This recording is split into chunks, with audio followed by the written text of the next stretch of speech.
sure she will.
If you all find your seats, please.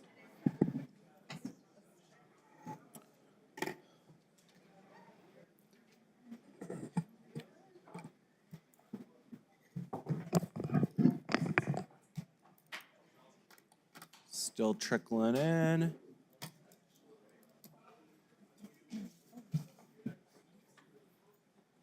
Okay, good morning. The time is currently 9:03 a.m. and it's October 22nd, and we're going to go ahead and call this meeting to order today, okay? First up, we do have our invocation by Pastor Lance Renfro. Welcome. Thank you for joining us this morning. Thank you. Appreciate the honor. Gracious Heavenly Father, we come before you recognizing that time is but a fragment of eternity in which you work out your purposes for creation and redemption. And Lord, I understand and we understand that we are stewards of the time that you've given us.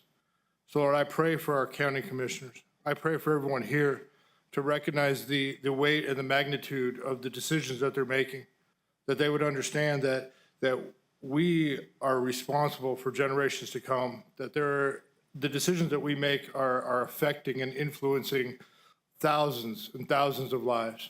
And Lord, I pray that there would be a sobriety in the decisions that they make, that they'd make decisions with wisdom and not just with expediency, but they would make it with the integrity and with standards of righteousness and holiness.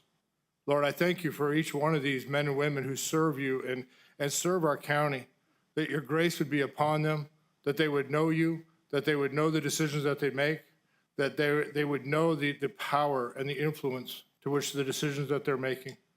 God, I pray that you bless their lives. I pray that you bless their families. I pray, God, that you would go before them and protect them, and that their minds would be cleared to know the influence that they're making. Lord, that you would show them the power of the decisions. God, I thank you for each one of these men and women. And God, I pray that they would be blessed with long life and liberty. In Jesus' name. Thank you. And if you are able to stand, please join us in the Pledge of Allegiance. I pledge allegiance to the flag of the United States of America and to the republic for which it stands, one nation, under God, indivisible, with liberty and justice for all. Wonderful. And Brandy, if you will please do a roll call for determination of quorum. Slowly, as I see the vice chair coming in. You got it. Thank you. Commissioner Reynolds, Here. Commissioner Chaparro, Present. Commissioner Sanchez, Present. and we have Vice Chair Murillo, Present. Chair Shaljo Hernandez. Here. Wonderful. We do have a quorum. Okay. The commission convenes as the Board of County Commissioners and the County Board of Finance in open session. Welcome, County Manager Andrews. Do we have any changes to the agenda today? Hello, Chairman. Hello, Commission. There are no changes to the agenda. Wonderful. Did you want to take a moment to maybe say hi or anything? Yeah, I guess I should. Hello, everyone. For those of you I haven't met, haven't even unpacked my boxes yet, so I'm about 5-6 days in. I look forward to getting to know each of you and the community as a whole. And if there's opportunities for me to get plugged in, I look forward to hearing from you. Thank you so much. Wonderful, thank you. Okay, with that being said, we do have the consent agenda where the board will be asked to approve by one motion the following items of reoccurring or routine business, and we do have items number 1 through 12. Commissioners, do we have a motion to approve the consent agenda? So moved. Okay, I have a motion by Vice Chair Murillo. Second. I have a second by Commissioner Chaparro. Commissioners, any comments, questions, or concerns on the consent agenda today? Not at this time. Seeing none. Brandy, if you will go ahead and roll call the consent agenda, please. Commissioner Reynolds? Yes. Commissioner Chaparro? Yes. Commissioner Sanchez? Yes. Vice Chair Murillo? Yes. Chair Shaldo Hernandez? Yes. Motion The- carries. Consent agenda is approved. Brandy, go ahead with those resolution numbers. Consent agenda has one resolution. Item number 10, 2024-13. Wonderful, thank you. Okay, next up, we do have our pet showcase, and we have County Manager Andrews for that. Chairman, I've been looking forward to this all morning long. So for our cat of the week, we have Torty. Torty is a 2-year-old domestic short hair, and I'm not going to change voices or anything, but I am going to get an overview of Torty. I'm a sweet 2-year-old domestic short hair. Life in the shelter can be a little overwhelming for me, and I tend to be a bit shy at first. Torty wants to go home with you today, so for those of you interested, please reach out to Animal Services Center of Mesilla Valley. And moving along to the dog of the week, we have Capri. Capri is a 10-month-old, 29-pound mixed medium. Mixed medium is not really a breed, but we're going to go with mixed medium on that one. Capri is a lot of fun, looking for a forever home, great disposition, heart full of love. So for those of you interested, please follow up and bring home Torty or Capri. Thanks, everyone. Wonderful, thank you for that. Okay, next up is employee recognition, where the commission will recognize Doña County employees for their years of service to Doña County. And it is going to be read by our county manager, Mr. Andrews. Stop that awkward silence. I know, I'll try to read it slower next time. Promise. So this is a little taller than that, I apologize. Everyone hear me okay in the back? All right, so this is something really important. Something you'll see me talk a lot about in the months and years that come, hopefully, is recognizing our staff for all their efforts. I'm a super pro employee, and I hope you get to see that. So it is my honor today to go through our recognitions. For our 10-year, we have Alejandra Alexandra joined. Thank you.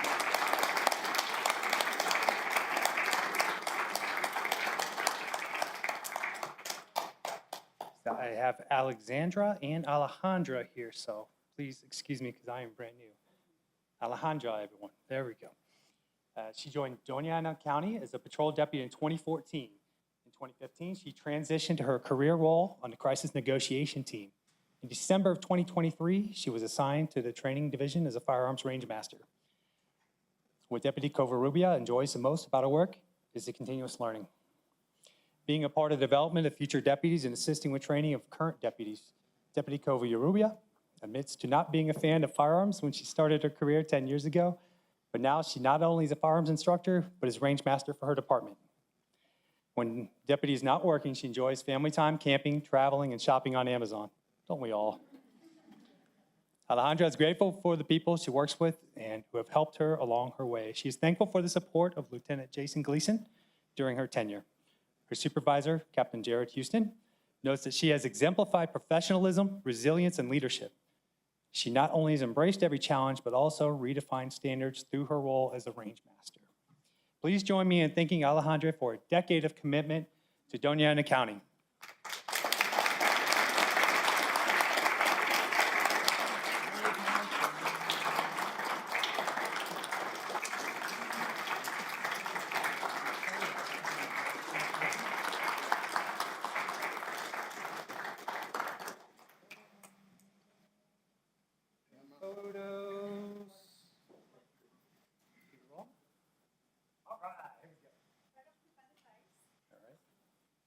could kind of center it around Commissioner.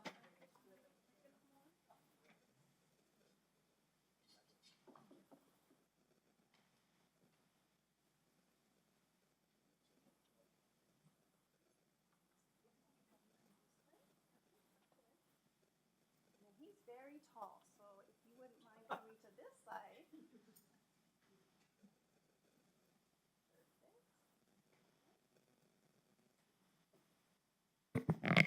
Lots of pink today.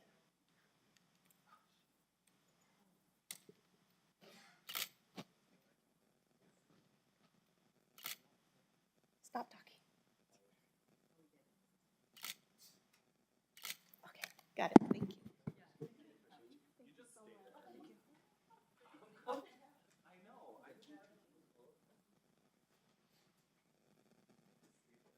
All right, we're moving along to 20 years. Mr. Jesus Reyes, please come forward. Round of applause for Jesus Reyes.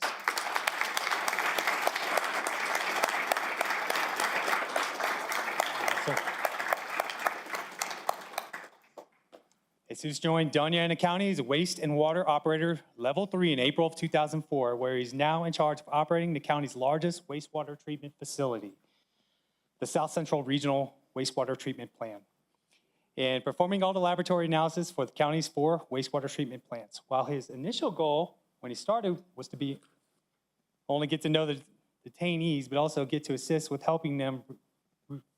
No, that didn't make sense at all, so let me flip the paper there. A lab tech, he has now reached a higher state of New Mexico certification of wastewater level 4 and was reclassified to a level 4 operator position. Jesus most enjoys running the lab and taking in samples from the county's other plants. He gains satisfaction when the plant receives awards and is recognized by the EPA when your samples are within acceptable ranges.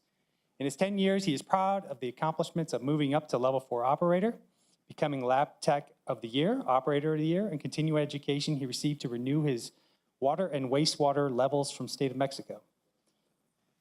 I'd read 10, but it is absolutely 20 there, so I'll work on my writing here. Some of Jesus' favorite moments have been during the holiday season when the utilities department has a Christmas party with cake, ice cream, and lots of food. The time laughing and joking together is always memorable for him. Outside of work, Jesus enjoys going to movies, fishing, and shopping with his wife. I've heard shopping twice now here. They also enjoy traveling and visiting family out of town. Jesus wants to thank his supervisor, Maria Rascon, for supporting him all these years in his career. The respect is mutual, as he considers Chewy, as he's affectionately called, to be one of her most valuable employees, doing a tremendous experience and acknowledge he has. He always has a positive attitude and helps whenever anyone needs it. Ladies and gentlemen, another round of applause for 20 fantastic years.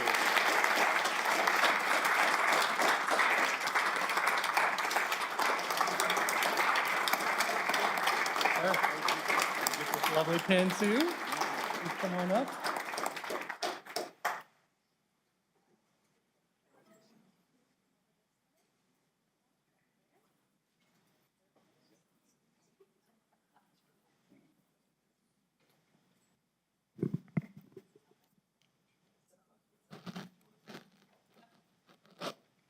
Chaparro and Chris, could I have you come up just a little bit out of that light?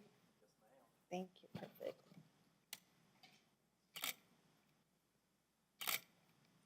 Got it, thank you.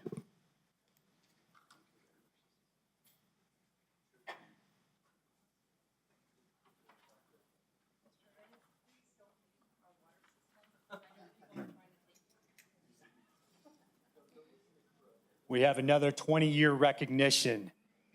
20 years, and this is retirement. Congratulations to Georgina Scott.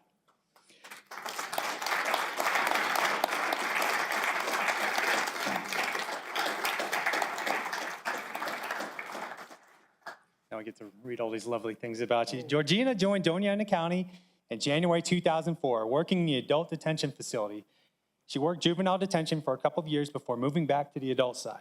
She currently works as an inmate specialist under administration. Georgina finds many things rewarding about working at the county, but one of her favorite moments is going through the academy at the age of 45 years. Wow. She is so proud to have made officer. She also likes working with the mental health unit in her current role. She not only gets to know the detainees, but also gets to assist with helping them re-enter back to society. One of her proudest moments is when she worked as an officer at Mesilla Valley with mental health programs. She used her training as an officer to provide protection for one of the nurses and received a letter of recognition for it. Over her 20 years, Georgina has seen many changes and challenges, like the COVID crisis. One of the biggest changes is the increase in technology for the detainees to be able to have more access to things such as video visits, ordering commissaries. There we go. Speaking to their families and attorneys without leaving their housing units. In retirement, Georgina looks forward to spending more time with her grandkids and to be able to go out to lunch with her love, Jimmy, without having to rush. She will also bake a lot more, too. We're going to take you up on trying that out. Georgina thanks her supervisors and coworkers for their support during her 20 years. She acknowledges Captain Fleming as her first supervisor and as an officer, Captain Mendoza for always believing in her and reminding her that she's a good leader and an asset to the facility, Captain Howie for always having her back, Lieutenants Barreras, Cordova, Avila, Eberwein, Lujan, and many other supervisors and officers who made her job easier and enjoyable to come to work. She will miss coming to work and seeing all the old and new faces at the detention center. If Georgina could give any advice to any incoming employee, she would say, there are good people here who become your family. Do your job and don't be afraid to ask questions. I'll take you up on that. There will always be someone willing to point you in the right direction. Ladies and gentlemen, another round of applause for Georgina Scott.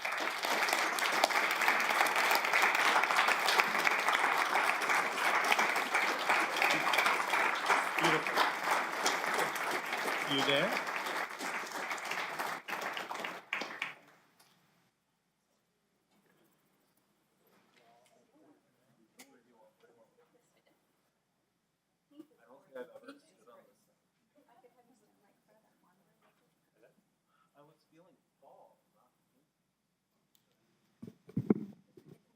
Pink shirt too, huh?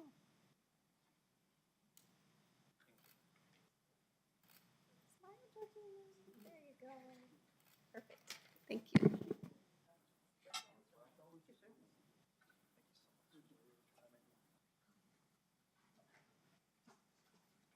We have another retirement. Mr. Mark Rodriguez.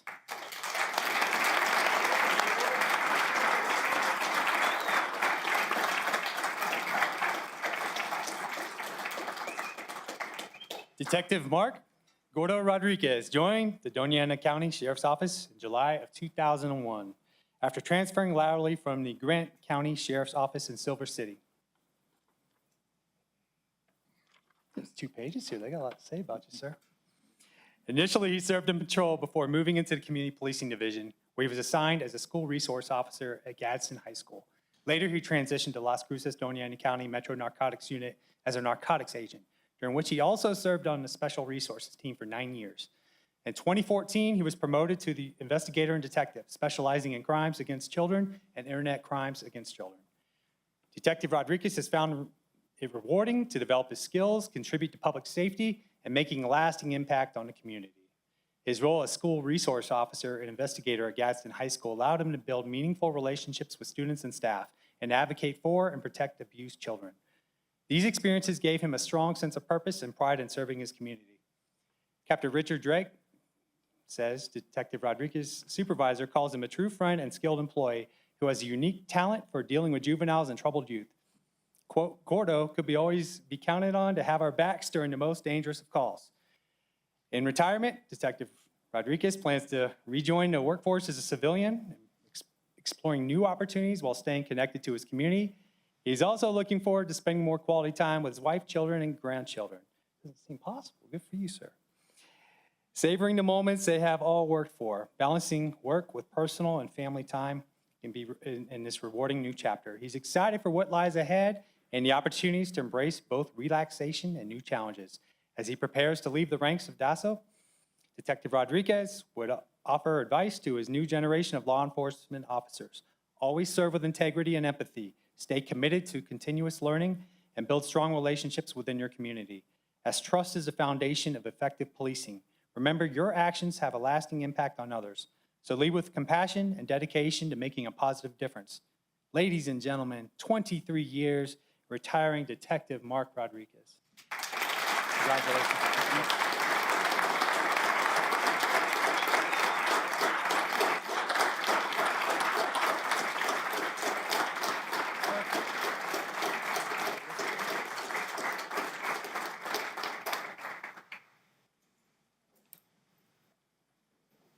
You guys have been listening.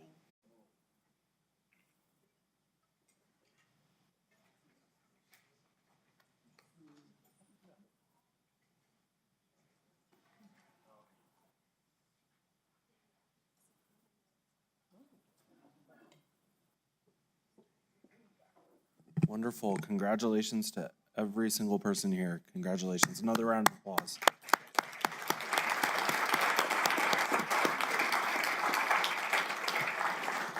Mr. Chair, if I may. Yes, of course, Commissioner. Thank you. Thank you, Chair. Detective, I'd just like to thank you for all your years of service because as I think back, I don't think I remember a time without you being there with the sheriff's office for so many years. So you have been an inspiration to me. You taught me a lot, and from the bottom of my heart, I thank you. Thank you, Commissioner. Okay, with that being said, we do have two proclamations today. One is to proclaim October as National Disability Employment Awareness Month in Doña County. Do we have a motion? We have a motion by Vice Chair Murillo. Second. And we have a second by Commissioner Chaparro. Okay, Commissioner Murillo, take it away.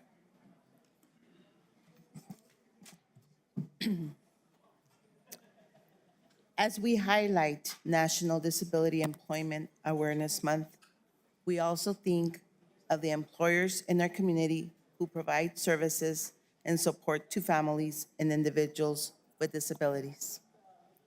For more than 56 years, Tresco has provided professional and individualized services, supports, and opportunities to people of any age with differing abilities, their families, and our community. This is a successful business model, and it is growing, as Tresco now provides services in 12 counties throughout the state. Tresco Works offer community employment opportunities to people with disabilities, including veterans and students through federal, state, and local contracts. Employing 131 individuals with a disability, they currently serve more than 70 contracts, providing quality custodial, grounds, and total facility management, which includes heating, ventilation, and air conditioning, HVAC, electrical, welding, and plumbing. When people who have a disability work in their communities, everyone succeeds. With the right job and support, everyone can work and contribute to their family and our community.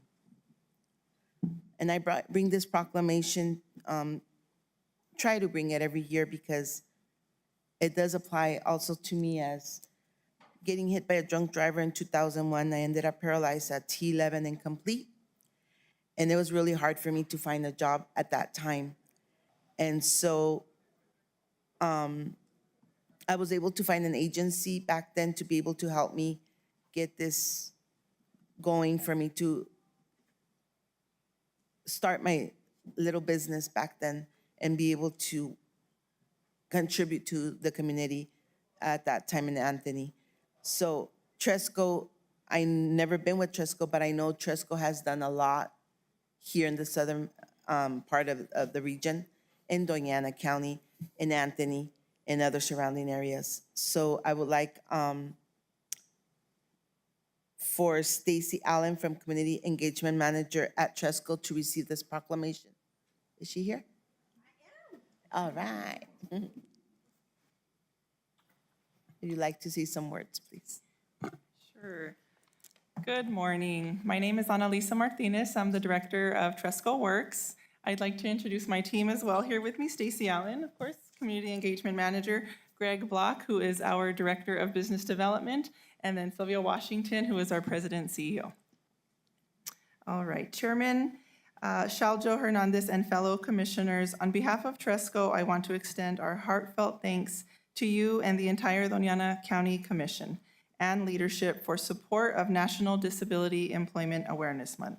Your commitment to promoting inclusive employment practices and supporting individuals with disabilities in our community is truly appreciated. At Tresco Works, we support job creation for people with disabilities in a variety of services, including high-quality custodial work, grounds, and total facilities maintenance for over 70 contracts throughout New Mexico, which of those, 41 are in Doña County. Thank you again for your support and for being a champion of our mission in providing an inclusive and diverse workforce. We look forward to continuing to work together in building a stronger and more inclusive workforce in Doña County. Thank you.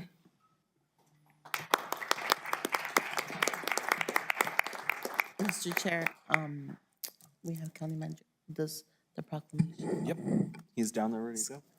I snuck down Mr. here. Andrews, can you? Absolutely, Vice Chair.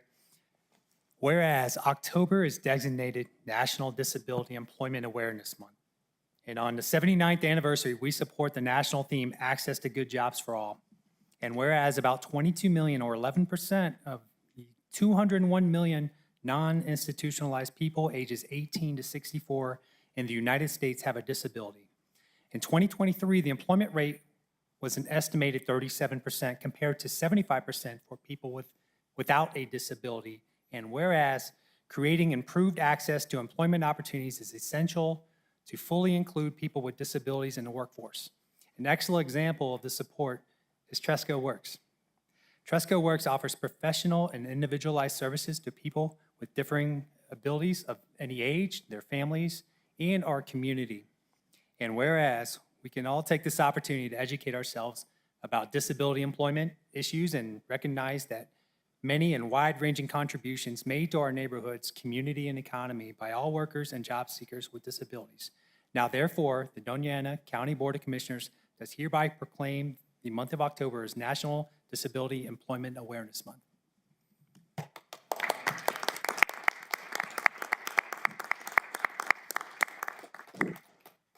Wonderful. Commissioners, anything else? Seeing nothing. Brandy, go ahead.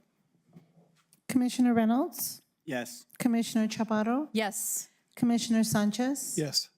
Vice Chair Murillo, Yes. Chair Shaljo Hernandez. Yes. Motion carries. Congratulations.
And if you'll tilt the proclamation down just a little so the light won't reflect on there.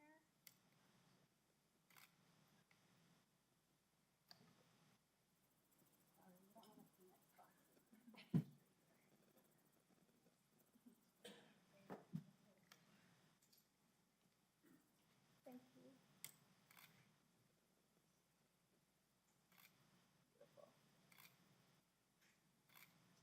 Thank you so much.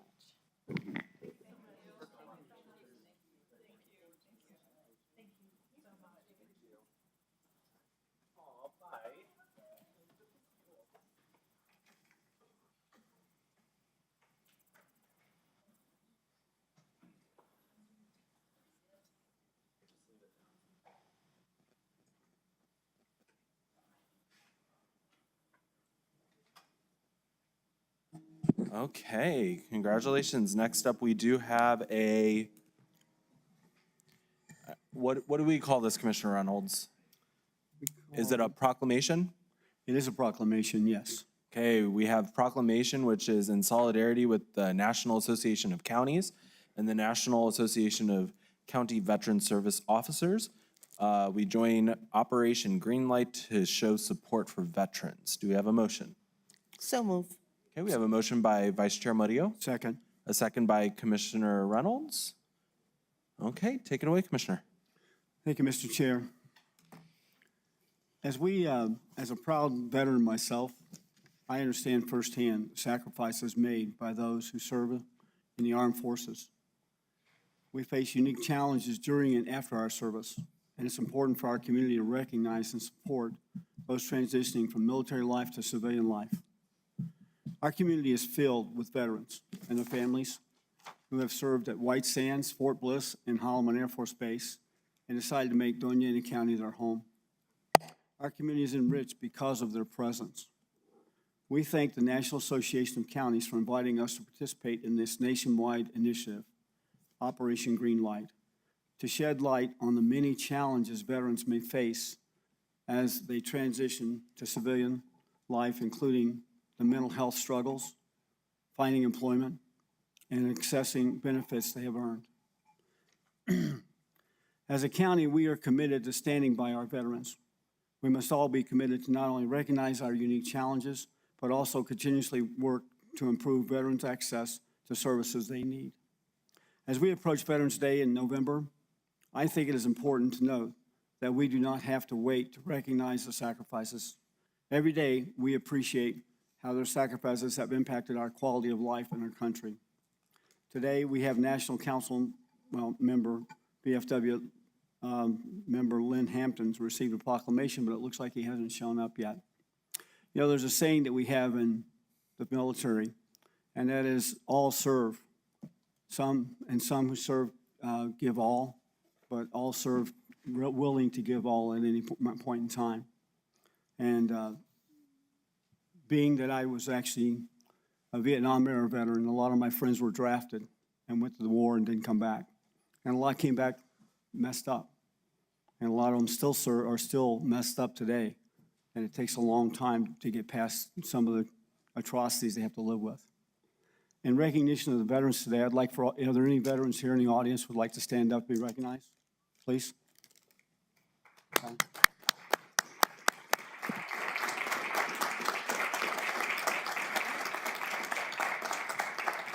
Thank you all for your service. And Mr. County Manager, would you please read the proclamation? Thank you, Commissioner Reynolds.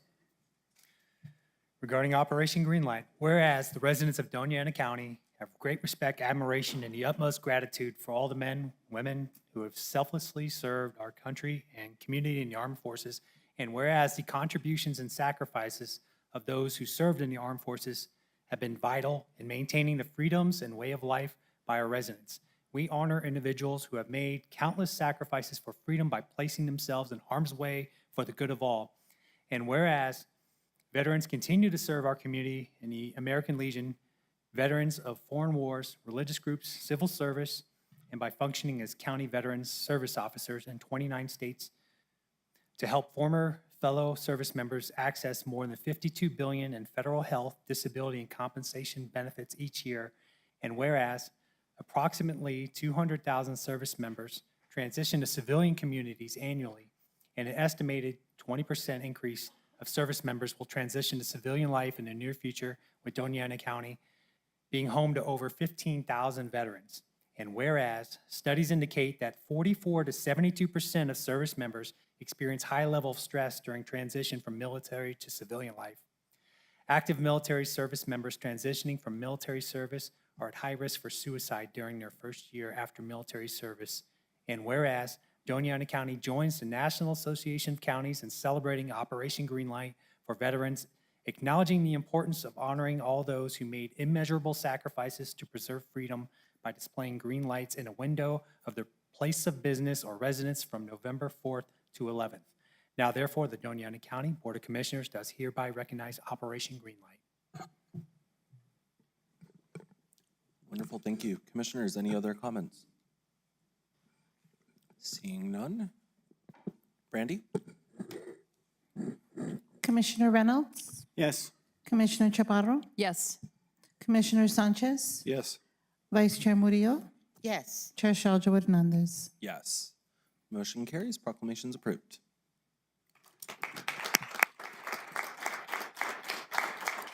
Yeah, I was going to say, yeah. You know what, would some of the veterans like to join us up here for a picture, please? Come on, Bill. Come on, Bill. Come on, Ernest.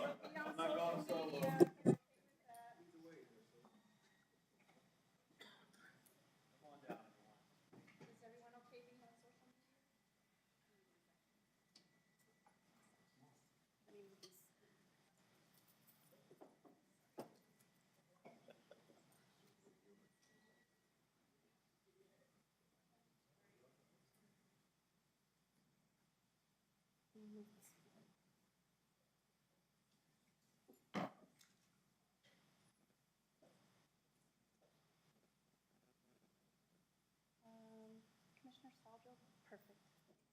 Is that everyone?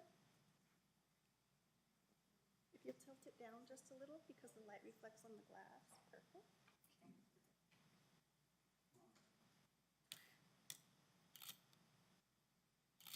Commissioner Saljo, just a little bit more. I'm not getting your whole face. There you go. Got it. Thank you.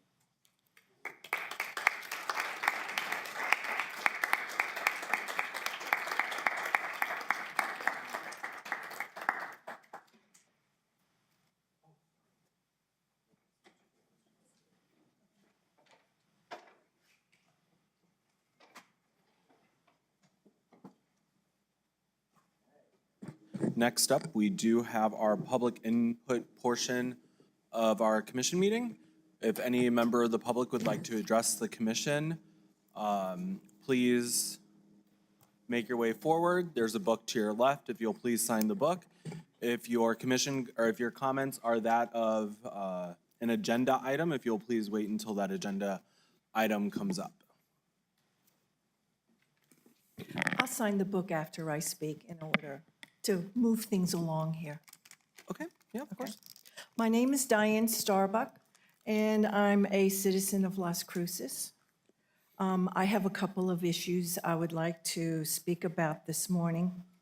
The first one is I was alarmed when I saw the last commission meeting at the unprofessional behavior of one of the commissioners. All commissioners are elected to serve their constituents and to listen to what we have to say, whether you agree or not. To continually leave meetings to avoid a speaker or to publicly berate a speaker is unwarranted and unprofessional. Nobody deserves to feel threatened, but there are steps that can be taken, like blocking email, blocking phone calls, or contacting the police. My second issue is I'm concerned about the county commission meeting opening with a prayer. What happened to separation of church and state? We are all free to worship or not worship as we see fit, but to be forced to sit through prayer at a government meeting is unacceptable. I strongly urge the commissioners to revisit this issue as soon as possible. Thank you.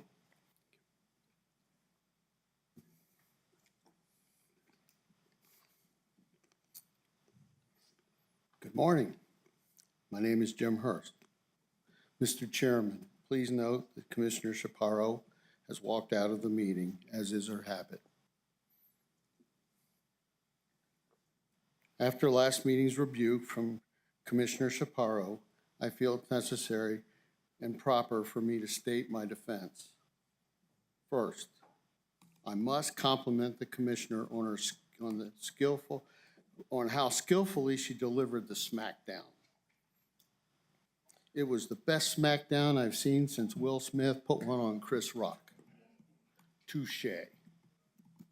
Second, I have never called her on any phone, cellular, and I haven't ever sent her a text message or any such communication.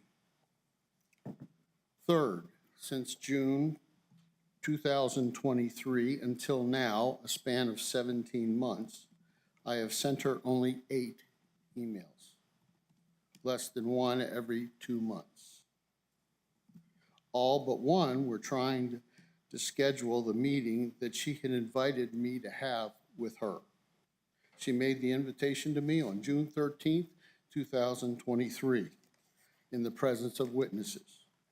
She did not meet with me, and I believe her invitation to me was not authentic. None of my emails were abusive or threatening in any way.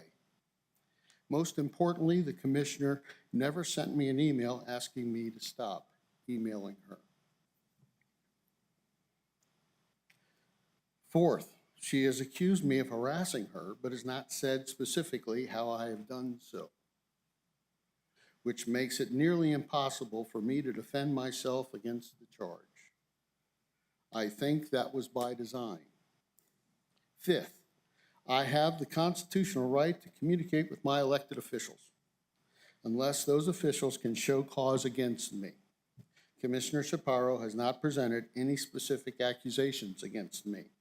I therefore maintain my right to communicate with her. Sixth, I believe that I have been wronged by Commissioner Chaparro, and I'm exploring all my alternatives for a just remedy.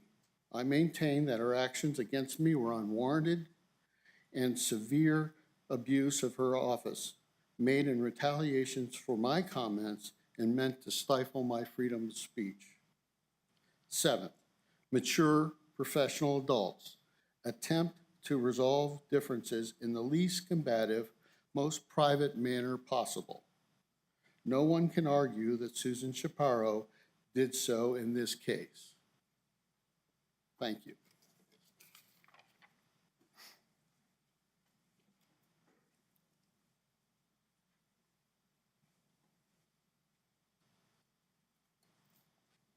Good morning, Commissioners. Good morning, Mr. Andrews. Welcome to Doña County. I hope that you haven't been too indoctrinated in California madness. And before I go on, I will tell you I own an electric truck. It's parked under 28 solar panels, and to this point, I've got 6,300 miles and I've spent $100 on electricity. So when I go on, you'll see that I'm not doing this because I'm just totally prejudiced against electric vehicles. Wall Street Journal, 10/19/24, and I will send this to everybody. Haven't got your email, but I'll forward this to you. New Mexico can't afford California's Green Deal. So, sir, I would ask you to get into a vehicle, driving up and down our highways, and whenever you get to a plaque that says the name of that town, turn left and right and go into the side roads, and you'll see that we need jobs here. We don't need $40,000, $50,000, $60,000 vehicles being shoved down our throat that we can't afford, or the population can't afford. I can because I've been blessed, but a lot of these people cannot afford that. So, misinformation, the battle cry of the liberal media. You've been hacked. So the United States government has started a new agency called the Cybersecurity and Infrastructure Department.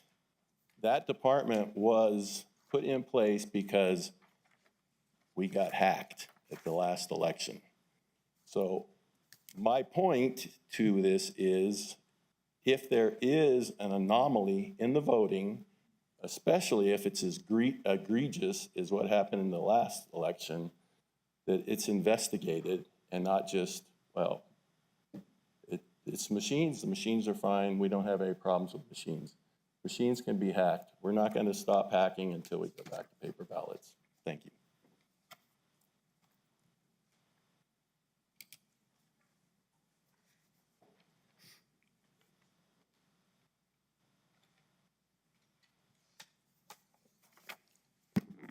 Good morning, County Commissioners. My name is Michael Simmons, District 1.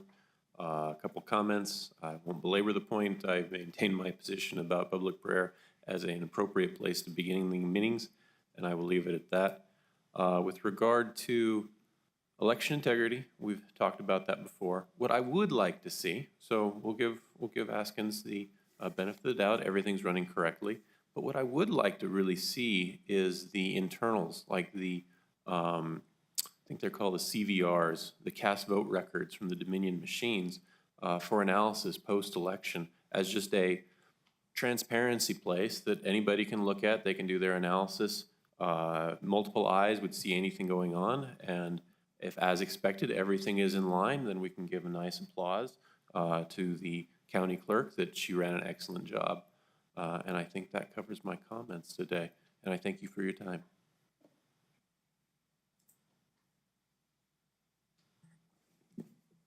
Any other public comment this morning? Okay, seeing none. Staff input.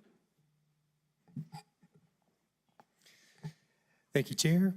I've only had a couple days here on site, and I've really enjoyed meeting the team. And I don't have a ton to report on, as you might imagine, today, but I promise I'll have a whole lot more next time. So I'll defer my time to Jonathan, Deb, and Stephen. Is there anything you would like to contribute?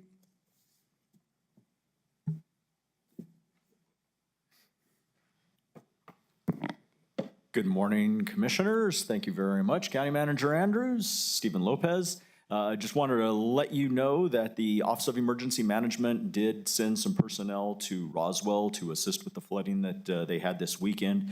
For anybody who hasn't heard, they had 5.8 inches of rainfall on Saturday. That is just shy of what we experienced with our 2021 floods, where we had just over 6 inches of rainfall.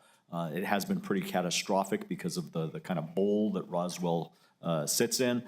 They wrapped up their work about 8 p.m. last night, developing the recovery plan for Roswell and Chavez County, and fortunately are now headed over to Ruidoso, where Amanda Bowen, who has been filling in as the interim emergency manager, will be receiving an award tomorrow night as the Emergency Management Support Person of the Year, which is really nice to be able to announce. So you'll be seeing that go out on our social media once we have an official picture of her getting the award. And then I did want to let you all know that the Regional Resiliency Assessment Program that Doña County Office of Emergency Management and El Paso Office of Emergency Management worked together to secure.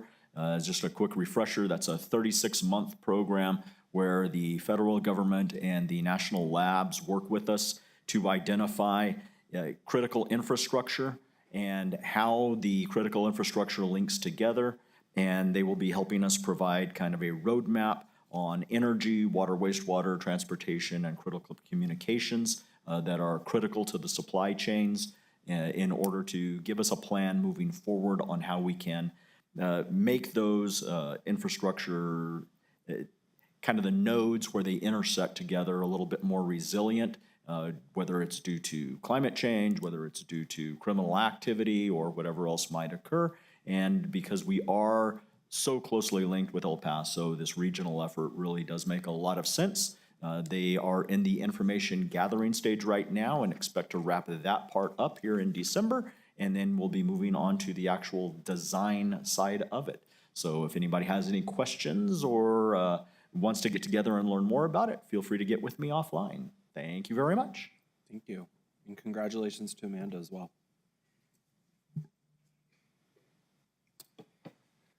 Good morning, Chair and Commissioners. Jonathan Macias, Assistant County Manager over Operations. I just wanted to share the good news that our community partner, El Paso Electric, will be hosting and renting as part of our parking lot this Saturday in order to have their electric vehicle ride and drive event.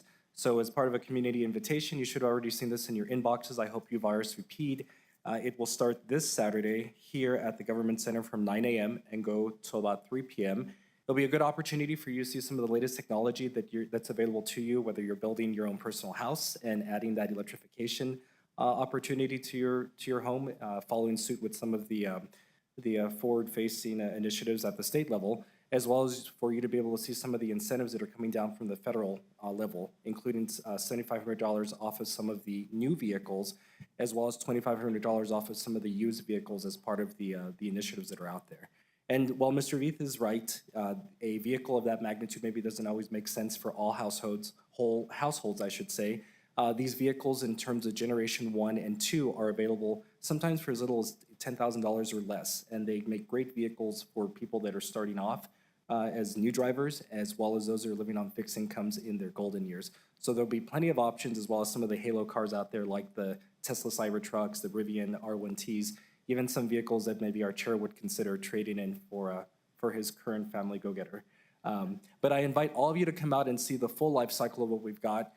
Mark, we've actually got our new county manager driving around in a vehicle similar to yours in terms of the F-150 Lightning. So we'll see how we can make sure and he can see some of the opportunities and community for our infrastructure build out that we continue.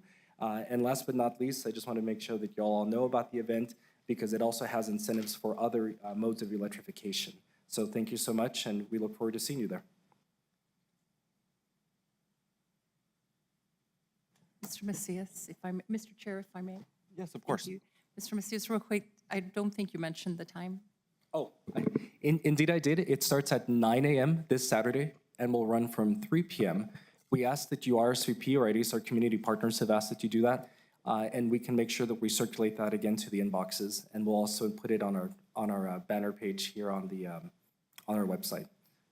Any other questions, Chair or Commission? No? Thank you so much. Good morning, Mr. Chair, Commissioners. I just wanted to take a moment to thank all of our employees who volunteered at the Community of Hope last week. We had our second annual Doña County Gives Back program, and there were a number of vendors in support of the unhoused and those who use the Community of Hope for services, including our animal control office. They provided vaccines to a number of pets for individuals and gave some wellness checks. So a thank you to Commissioner Reynolds, who joined us out there, and to all the Doña County volunteers. Thank you. Good morning, Jamie Michael, County's Health and Human Services Department. I have very brief updates on three ongoing projects. First, Community Crisis Triage Center. We are still moving forward. Last week, the Summit received their certificate of occupancy to put with their business license, which was the last piece they needed to submit the complete application to the state for licensing. So we have a complete application, and the state should be getting back to us on licensing, which will dictate the opening date. The corporate staff continue to work with the managed care organizations to make sure that they're able to start billing Medicaid as soon as possible. And April and her local team continue to reach out and continue to build those relationships so we have good referrals in and good transitions out of the facility. So all is looking well. We're still within the 6-month startup phase for that project. The second project is the Opioid Advisory Council. The work that they've been doing for the last year also is on track. They, in conjunction with Vital Strategies and New Mexico State University, completed the needs assessment and the asset map. They have now taken the list of 9 allowable core strategies and selected 3 of those core strategies that they will then bring to City Council and County Commission for recommendations. They're working through the indicators and activities related to those core strategies so they can provide you with the full picture of options for how to invest those funds.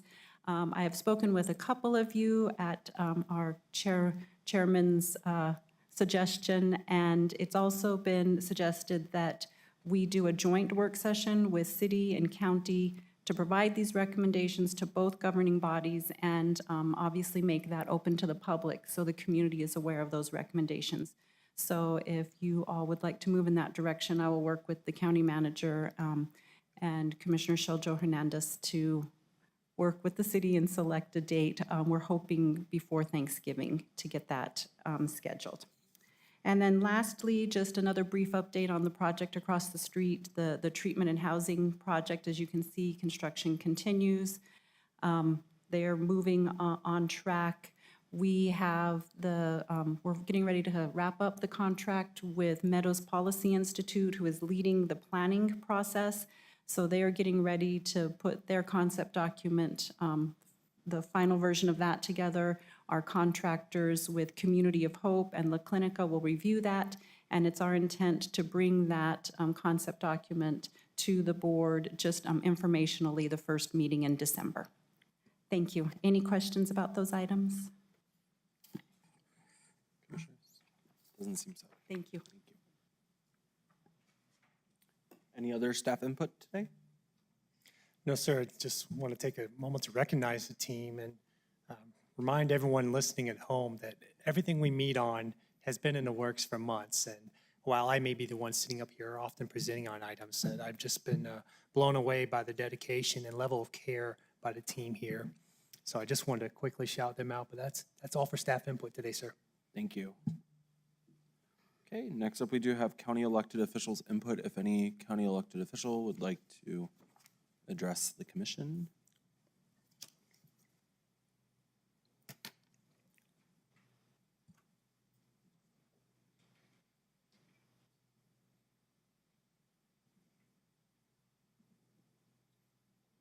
Good morning, Chair. Good morning, Commissioners. Good morning. Good to see you all this morning.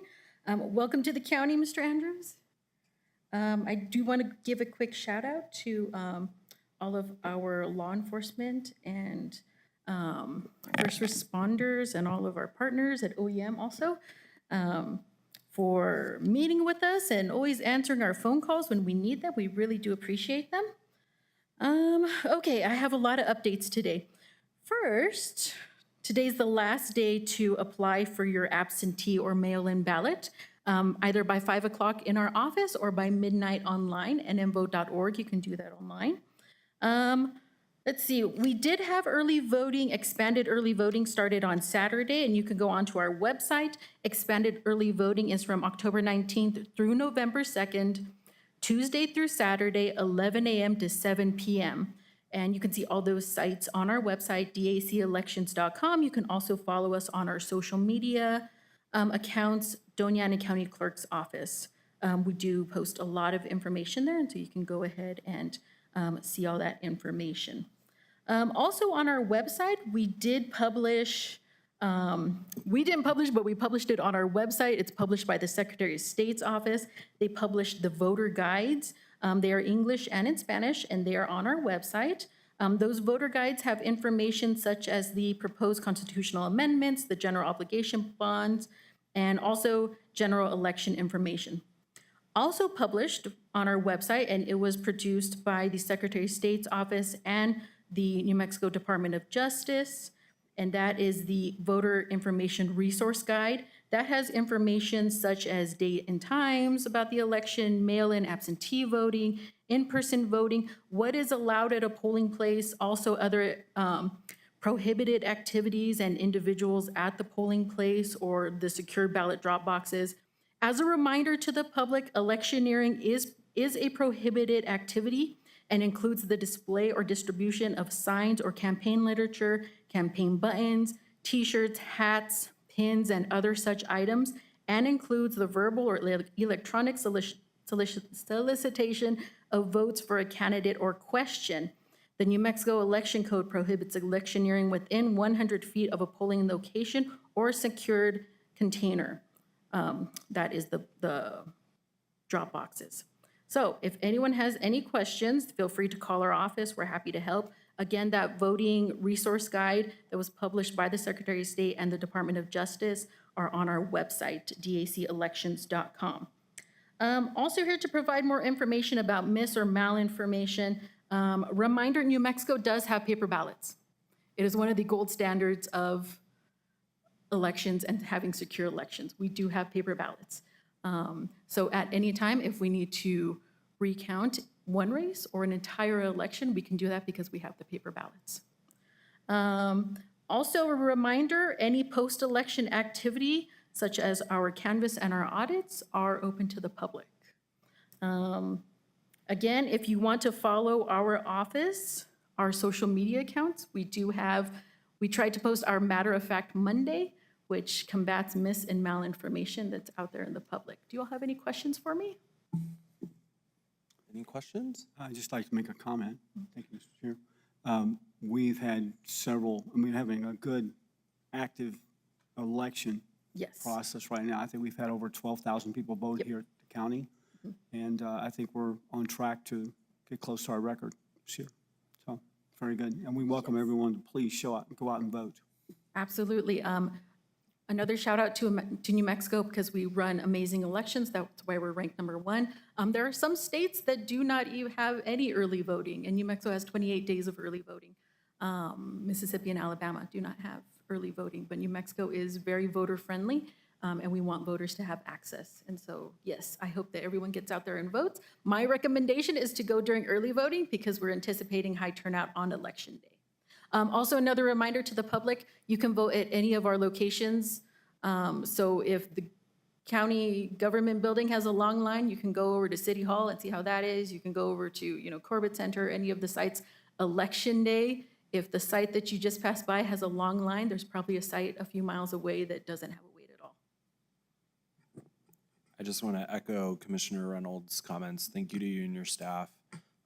I've been here every morning and there's a line out the door waiting until 8 a.m. to get in here and vote. And the line has been coming through the BOCC chambers every day around lunchtime. And you always have staff and election workers outside talking to people, giving them sample ballots. And it's just great to see. So thank you for doing that. Thank you to you and your staff. Big thank you to Karen and everyone there. And just thank you. Yeah, absolutely. Rock and Shout out to rollin'. our staff. Yeah, thank you. Thank you. Shout out to our staff and all the election officials. Karen does a great job. She coordinates 300 to 400 people every election. Amazing. To our amazing BOE staff. Our staff has 33 people, and on election day, we have 44 sites, so we depend on the community. Our elections are community run, and so we really do appreciate all the election officials. And can you just give us the address to the clerk site for all that information as well? Yeah, absolutely. I'll give you 2 websites. If you want to track your absentee ballot, if you want to check your voting history, if you just want information, you can go to nmvote.org. If you want other information like the sites, the times, the voter guides that I mentioned earlier, you can go to our website, dacelections.com. Wonderful. Thank you. Oh, thank you. Mr. Chair, one more thing I've noticed as far as the election for the public's information, if you are actually wheelchair bound, and we will actually expedite your ability to vote if we notice that. So I appreciate that. I think that's a very Also, if they request it, yes, thank you, Commissioner, for bringing that up. I really do appreciate it. If they do request it, we can help them out. If they cannot come to get out of their vehicle, we do have the presiding judge usually will go on out to the vehicle and assist people with accessibility and things like that. That supports the idea that we want to make sure everyone has the opportunity to vote, Yes, which is their right. absolutely. Thank you. Thank you. Thank you again. Deputy, Chief Deputy Clerk. Any other county elected official input today? Seeing none, we'll move on to commission input, if any. Commissioner? Yes, Mr. Chair. Commissioner Reynolds. Yes, I have quite a few things to talk about today, but I'd like to start with talking about, we had the air show this weekend at the Las Cruces Airport, and I was on Saturday from 10 to 4 and Sunday to 10 to 4. And if you don't mind, Mr. Chair, I'd like to ask for a moment of silence for one pilot who didn't survive. If you would, please. Of course.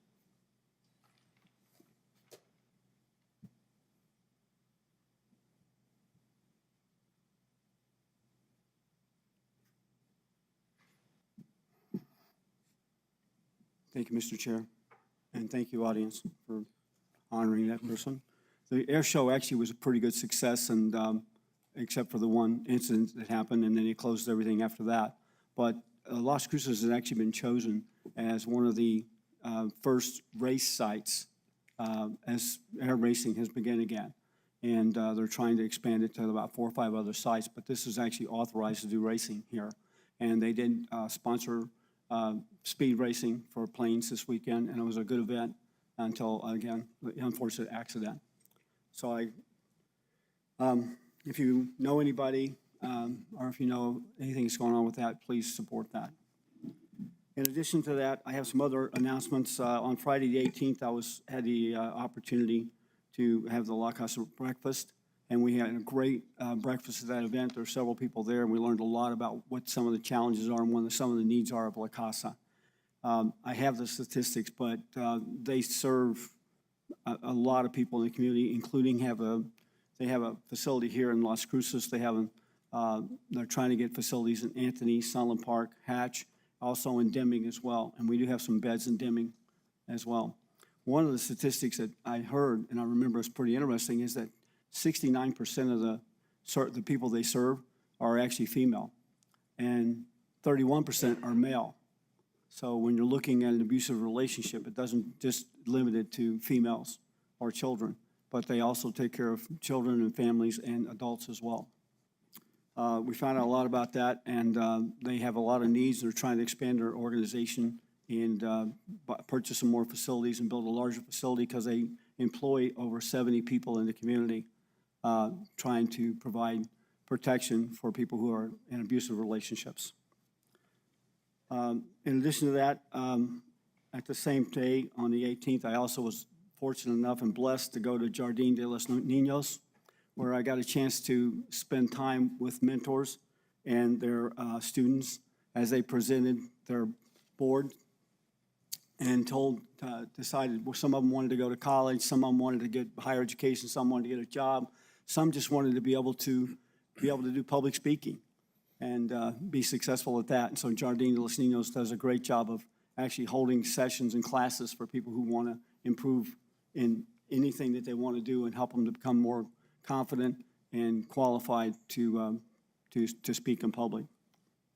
On Friday, we had the groundbreaking for Casa de Peregrinos at Betty McKnight for the new food pantry that's going in Chaparral. Also, we had a CRUA meeting on the 16th down in Sunland Park. And one of the comments that you see in the paper is there's a paper published the fact that the rolling average for the arsenic in the water in Sunland Park and CRUA is still above the accepted level. However, that takes into consideration fourth quarter of last year where the arsenic level was way too high. And that's averaged in with everything this year. And this year, since January, they've had no arsenic levels that have exceeded the acceptable amount.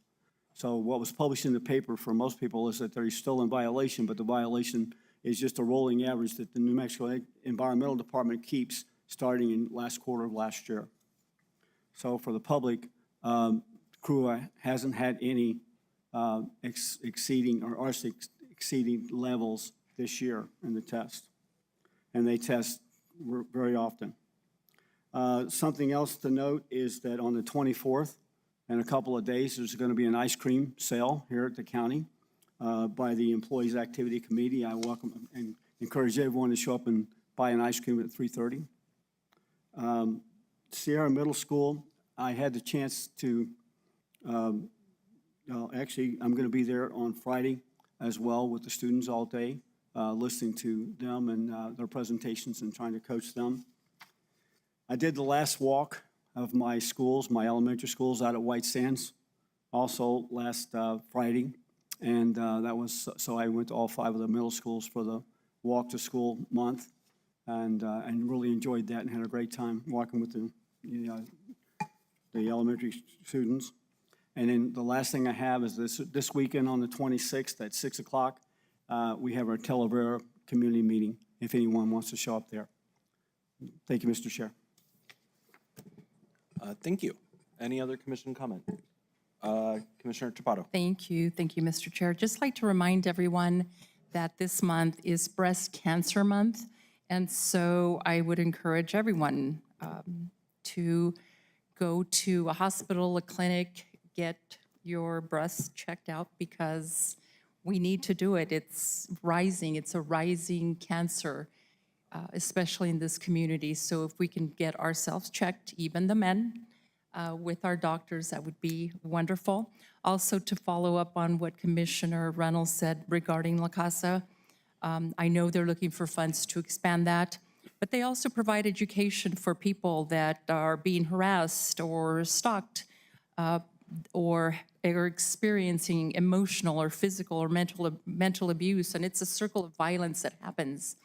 And I was with La Casa as a board member for many years, and to remove oneself from any type of abuse or mental, emotional abuse, harassment, stalking is such a good step to start to make oneself healthy and recognize those signs coming from not only partners, but from people around you.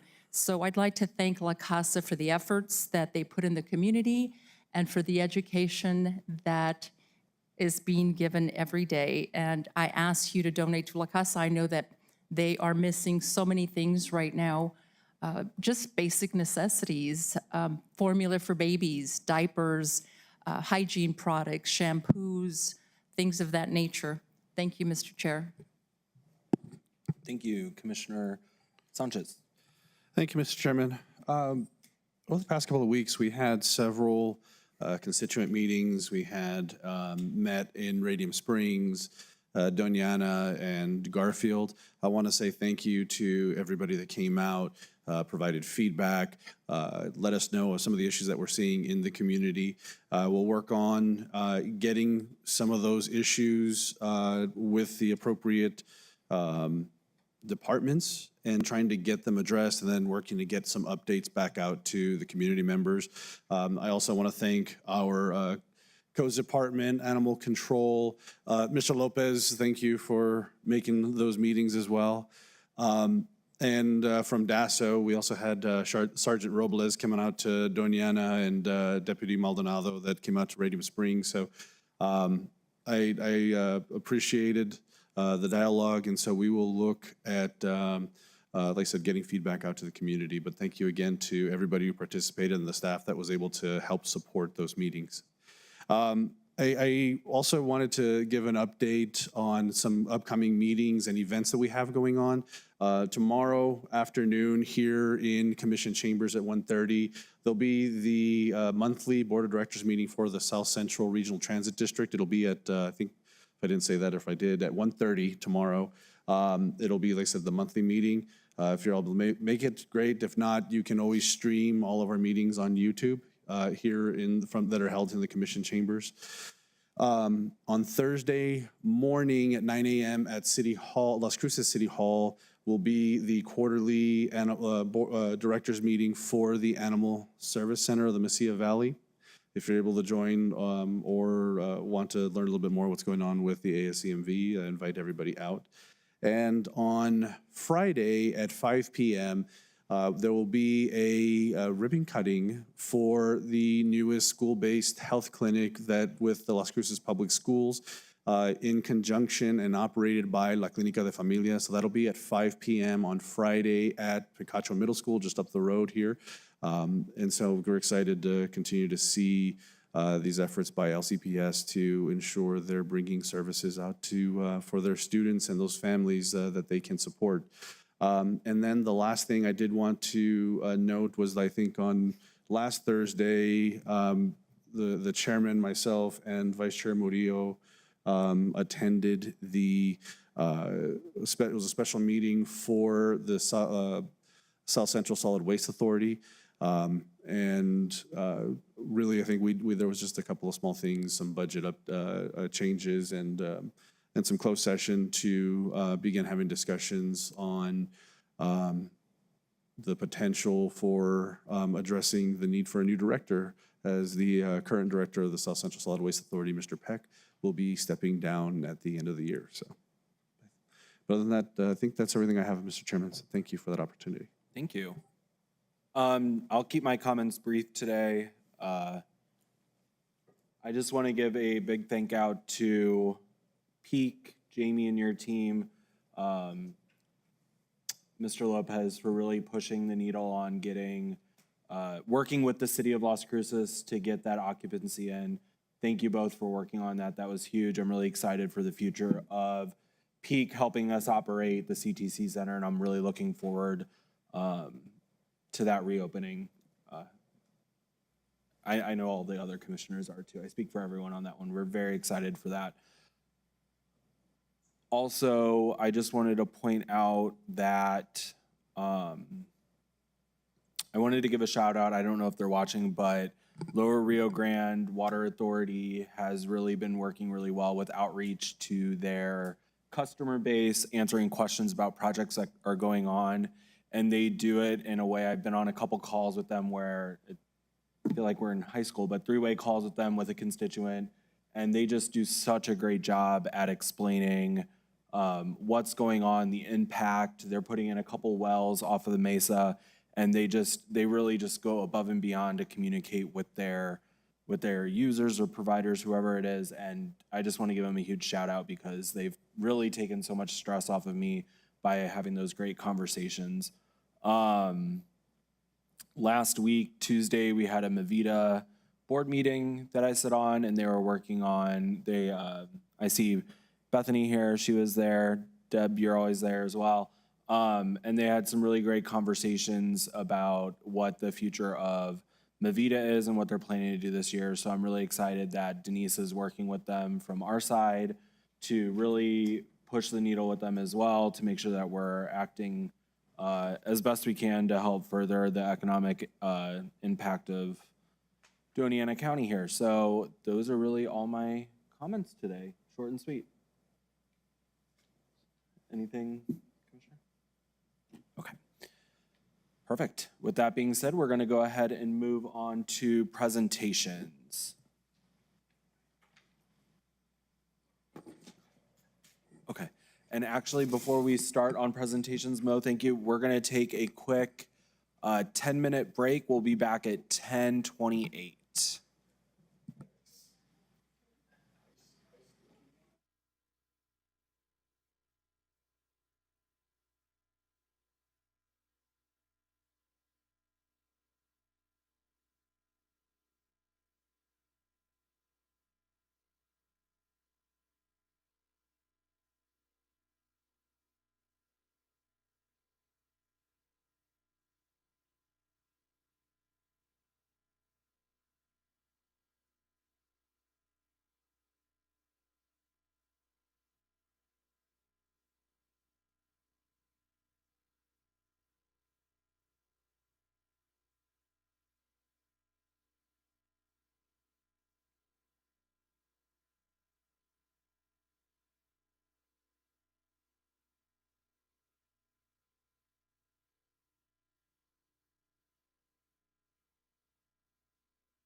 Okay, moving on to presentations, we do have number 15, which is our Safe Streets for All update. And we have Mo. Welcome, Mo. Oh, thank you. Good morning, commissioners. Thank you. Good morning. Name is Mo Mobed. I'm the county engineer. And I want to welcome Mr. Andrews, first of all. This is a great place. You're going to love it, especially when after you had some green chili. You know, this, you get hooked. I've been married to a girl from here for 46 years, so I know what it means. No, this is a real, thank you for allowing us to present to you about the Safe Streets for All. I have my assistant, Renee Molina, here. This is really a team effort and a presentation, and Larry couldn't be here, so he just got Curly and Mo. And from our consultant, as you can see on the sign, behind in Houston, we have Alvin Dominguez. You can blame all this stuff on him if you want. So, no, really, this is probably one of the most important action plan county ever going to take. And I mean it sincerely, because you're talking about saving lives. Every fatality costs $1.6 million. The taxpayers, they have to pay for it.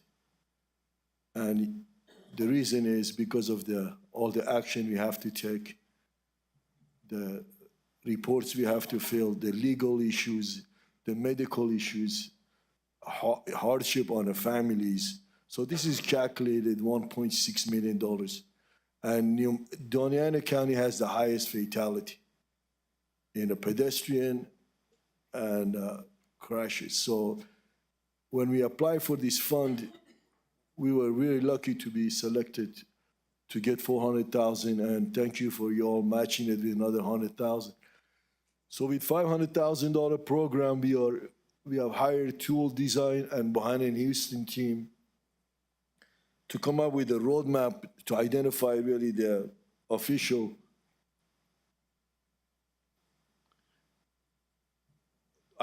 critical investment, and all these plan is going to create an action plan.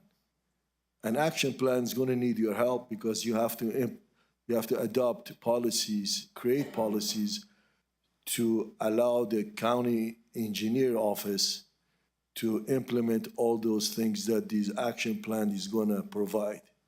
So that's really comes down to you all, how serious you are about implementing this. Because as you can see, we are very passionate about it, because we're saving lives.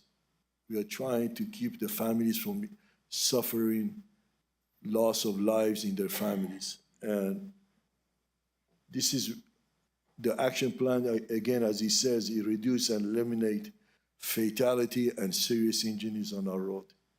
And also, this is a data analysis driven. It's not just a complaint. This is really engineering gone into it. We get a lot of input from your constituents and our customers, and we love to hear from them, and it's been awesome. And thank you all for supporting that. We had several community meetings. We got a lot of input from these folks, and we are using all that to evaluate all the conditions that needs help. What do we need to do? It's not inside the city limits of Las Cruces, but anything outside, we're looking at it. And most of these roads that you will see in the map later on belongs to New Mexico DOT, and we are working very closely with them to reduce the accidents. And really, probably the best partnership we ever had is with the City of Las Cruces and NMDOT. And the recommendation, we're gonna do a lot of improvements, again, for the county commissioners to look at it and create a plan. We have had stakeholders meeting already. We have had 2 stakeholders meeting, and we have developed a high injury network map. As you can see, on the right side, that's a map that shows all the injuries and accidents and crashes that we have had. And we have already completed the outreach. And thank to Liz Reed and Pauline Chacon from the constituents. They have been awesome. They've taken it actually to a higher level of commitment I've ever seen. And hopefully you'll recognize them later on. And they have done a lot of work on it with our constituents and putting out even the flyers with the our utilities. We send in 1,200 almost flyers with the utilities out to the customers. So the word is out that county is trying to do something about the safety, and we created a project website, and on that project website, there is an interactive survey map, and we have almost 500 comments added to our interactive map. We have had 3 formal open houses and 5 pop-up events, like at the Chili Fiesta and Ardovino site. And we have had community meetings, and as the pictures we show, we see them all day. And then the social media and the newsletters constantly going out to the customers to notify them about the program.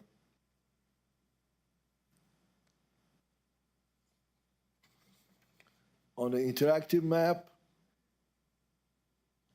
this is really, you will see all your constituents are put in there. And if you look at the numbers of them, pretty much matches with the crash numbers. The higher the crashes, the people in those areas are aware of it, what's going on. So the customer knows what's going on, and they're letting us constantly know about the issues they have and they have to live with.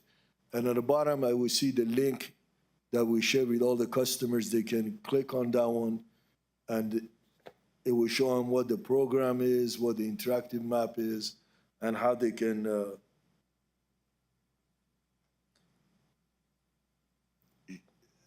implement their ideas and opinions and also concerns they have. And we're taking all their opinions very seriously, even if it's the perception. We need to know why we're giving that kind of perception to the customer when they're driving on the roadway. So we look at the whole thing. And as I said earlier, we have almost 500 contributions to the map and 225 comments. And you will see them we broke it down for each of your districts where the people complaining or putting their opinion on the interactive map to help us to come up with an action plan.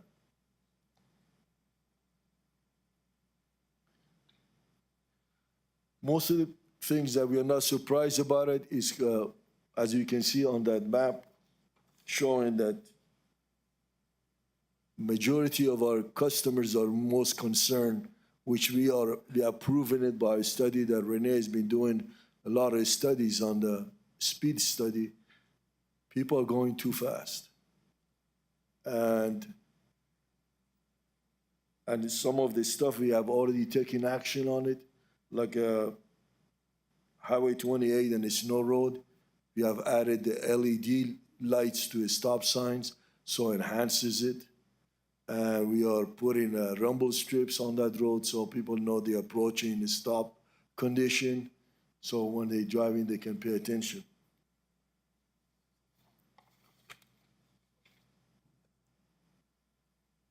And these are some of the, I would say, probably most notable on the interactive map that we picked up. And as you can see, and we are working with the NMDOT on that one. Right now, actually, Mr. Aaron Chavarria emailed Commissioner Sanchez about it, that we are looking at the Thorpe Road because there is a lot of speeding on that road and also pedestrian activity. So we're trying to see what we can do to make it safer. Via Norte is in the Picacho Hills. That's only 0.8 mile road. And we clocked the people, and Renee did a study. The highest speed was 60 miles an hour. I guess everybody wanted to go home to see who is going to win Dancing with the Stars. But, I don't know. I mean, to me, what's the 0.8 miles, how fast, where are you going that you need to go that fast? So, and Dripping Spring, that's the road that we are working on with the federal lands. Hopefully we do improvement on it with a wider shoulder to create a little bit safer for our bicyclists on that road, because a lot of people using that road. And the streets and the placitas, they had questions about it. We have added already lights to that road, but we cannot really do a lot of sidewalk because there is no right-of-way. And I don't know if you all remember, I made a presentation almost last year. When we asked for wide right-of-way, there is a reason for it, because there is not enough room to put sidewalk. So and I know Rene knows these areas intimately. He's been here over 20 years. So he knows each area, and probably most valuable asset we have to the county is Rene. Really, I mean, to me, he knows it. And right away we looked at it, he said, well, there's not enough right away. What are we gonna do? So how will this information be used? Again, we're gonna compare the interactive map with the results and a data-driven analysis. Again, this is really the meat of the whole program. Is we gotta look at the data and really look at it. It's not just the complaints, because sometimes complaints are not valid. I mean, like we had last week, a complaint about our crew has left cones out there after 5 months we finished the bridge. Well, the cones were not ours. They belonged to another company. So people just complain because we are the easy target. And data-driven analysis with an active map, make sure we set up priority. So all the action plans that we're going to come to you all later on, is going to show we need to add speed humps, LED lights to the signs, we add street lights, we need to put maybe striping, different type, wider striping on the shoulder, or maybe put a texture surface on the shoulder so people leave the highway, the sound changes and they get back on the roadway. So there's a lot of actions that we're going to put on this plan, and we bring it to you all, and hopefully with your support, you'll pass the policy that allows us to implement all those things. I'm okay? You okay? Yes, sir. All right. And safety countermeasure toolkit, again, this is going to come up with a safety measure toolkit that identifies every project, and when you adopt it, before we bring it to you, we're going to go to your constituents again, tell them, or actually share the information. Say, these are the, excuse me, action plans that we're going to come up with. These are the things we're going to like to implement and get input from them. The sad thing for engineers is we always build the road trying to make it straight and smooth, point A to point B, so we move everything out of the way. Now everybody's going fast, so we're putting them back in. We call it traffic calming. It's like the milk. We took everything out, now we're putting it back in.